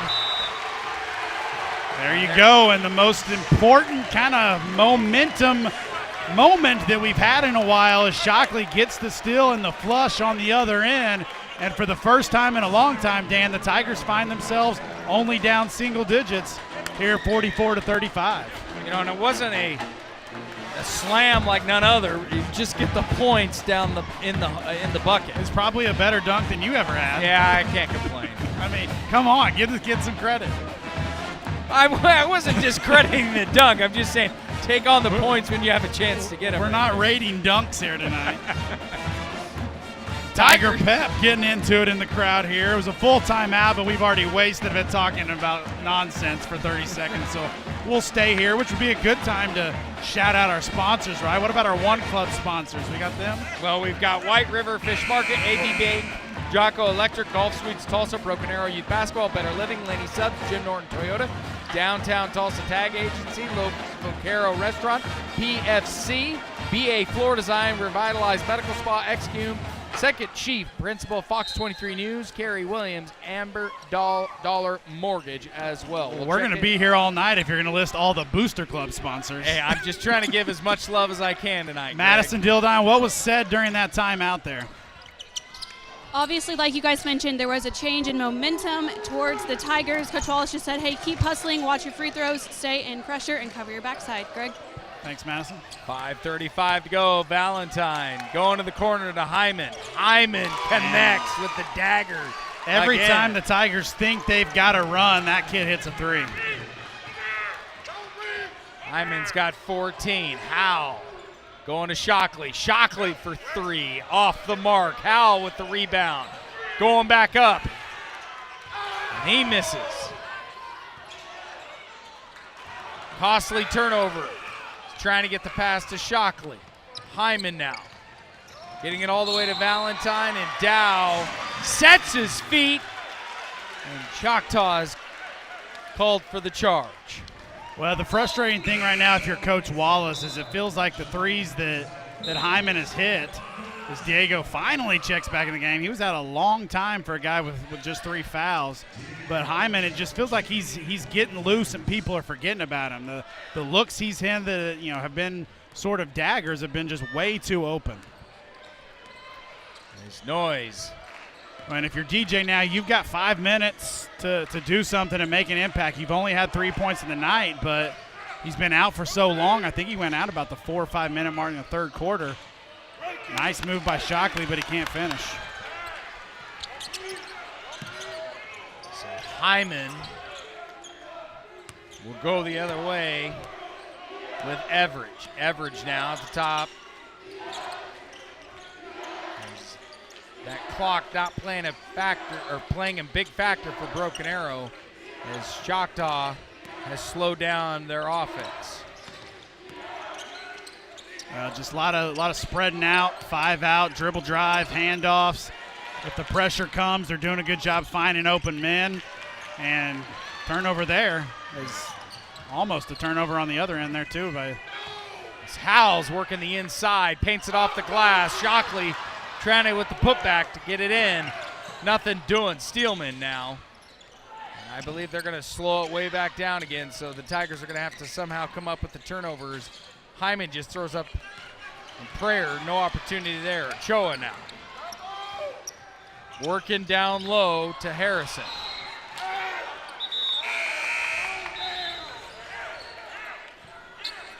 Jermaine Simpson telling his boys for Choctaw, slow it down. Well, yeah, as good as Hyman's been, that was an ill-advised shot there, just kind of rushing into it. If you're Choctaw, trying to take as much time off this clock as you can within reason and only take good shots. And that was not one of them, but the Tigers were unable to capitalize again. So Stevens nearly gets trapped. Little toss, play underneath the Steelman. Yeah, good thing we don't have Rio, and we're going to get overturned there. I'm pretty sure Shockley tipped that last. Or no, we just got a coach getting a warning. I thought that was off us too, but on that one, I will take it. And you're pretty much in, you got to go on a really good run territory right now here with 3 minutes, Dan. Down 12. You really can't give up any buckets, and you got to make about everything at this point in the game. Anton Wallace gets it out to Shockley in the corner. As the defense has stepped up for Choctaw, but connection by Wallace to make it a 47-38 lead for Choctaw. Let's take a quick timeout on ArrowVision. Tigers trailing, though, trying to come back here in the fourth quarter. You're watching Tiger Basketball on ArrowVision. If you and your family have been waiting for the perfect time to jump into your dream home, it's here. We make buying a new home as easy as it is exciting with quick credit approvals and great rates. First National Bank of Broken Arrow. First people put people first. Matthews Ford in Broken Arrow has been collaborating with Broken Arrow Public Schools since 2016. Through this partnership, Matthews Ford sponsors the Broken Arrow Teacher of the Year Award by providing a courtesy car for the winner to drive throughout the year. We'd like to recognize Matthews Ford for their efforts in supporting educators. And welcome back to the Tiger Fieldhouse after a triple by Wallace. Cuts it to a 9-point advantage for Choctaw. And Dan Hawk alongside Greg Spencer, Madison Dildine, 2:46 to go here in the fourth. Tigers playing that full court press now. Jordan Valentine moving the ball around. He's going to get called on a foul. That will go against Broken Arrow.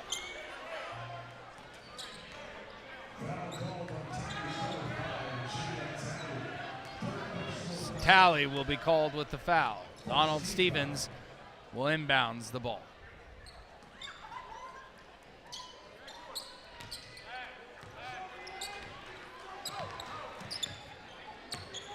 Jordan Valentine to Stevens. Steelman over in the corner. Steelman over to Hyman. To Valentine. Hyman now with the ball. As Choctaw just spreading it out. They're going to work the inside to Steelman, and he gets the shot to go. And I believe that foul is going to be charged on Ochoa. That's Ochoa's 4th foul as Steelman will go to the line.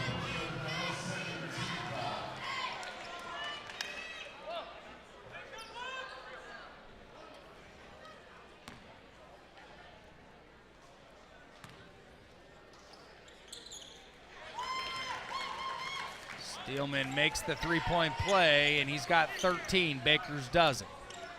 Howe. Pull up triple. And it is short. And the ball will go back to Choctaw.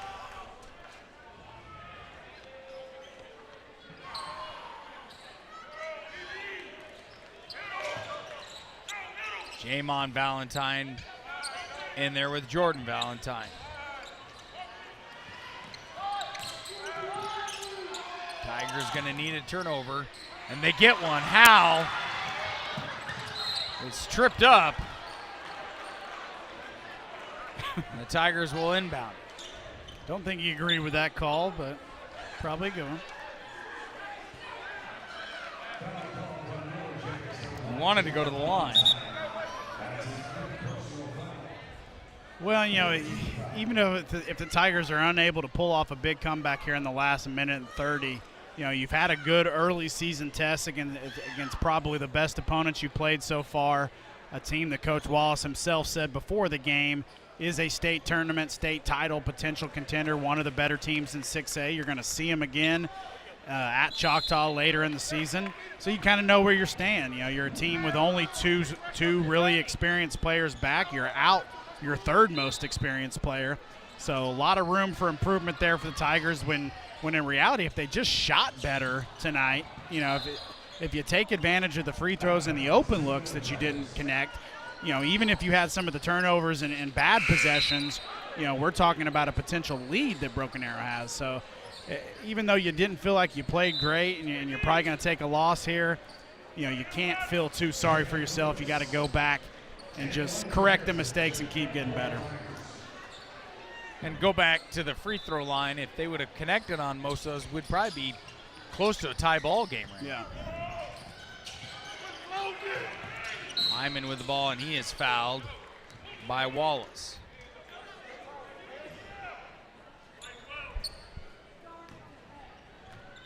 Yeah, and here's the point, exactly what we talked about early, where you know you wish you were in a one-on-one situation, but you're not going to get it. And you've got to the point where you're down 12 and you need to pick up a couple more fouls. Some final scores for Enid over Barrowsville, 71-45. Norman North over Piedmont. Correction, Piedmont over Norman North, 72-50. And Edmond North, 61-42. A bunch of other games are in the third quarter right now.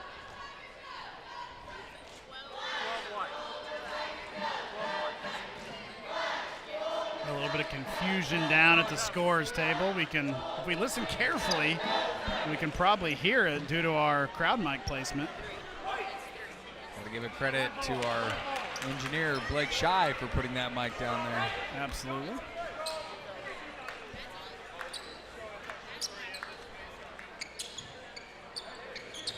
We talked about maybe miking up the coaches at some point and kind of cut so we could get some of their audio one day.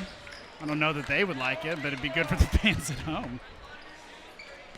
Maybe not on a night like tonight.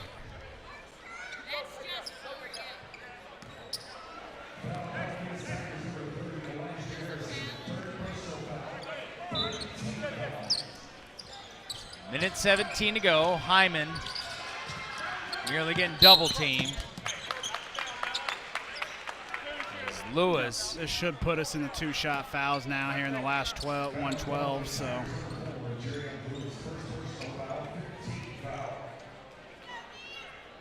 Donald Stevens will go to the line.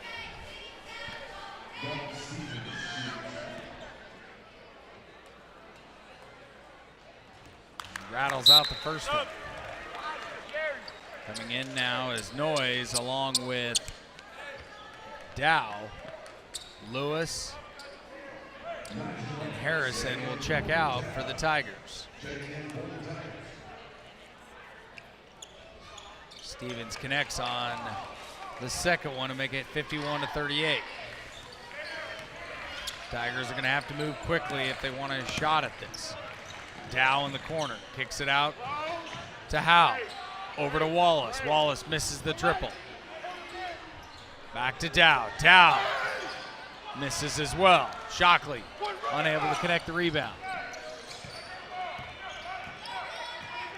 So Hyman will take this one up, and it looks like the Tigers will not foul here. So barring anything wild.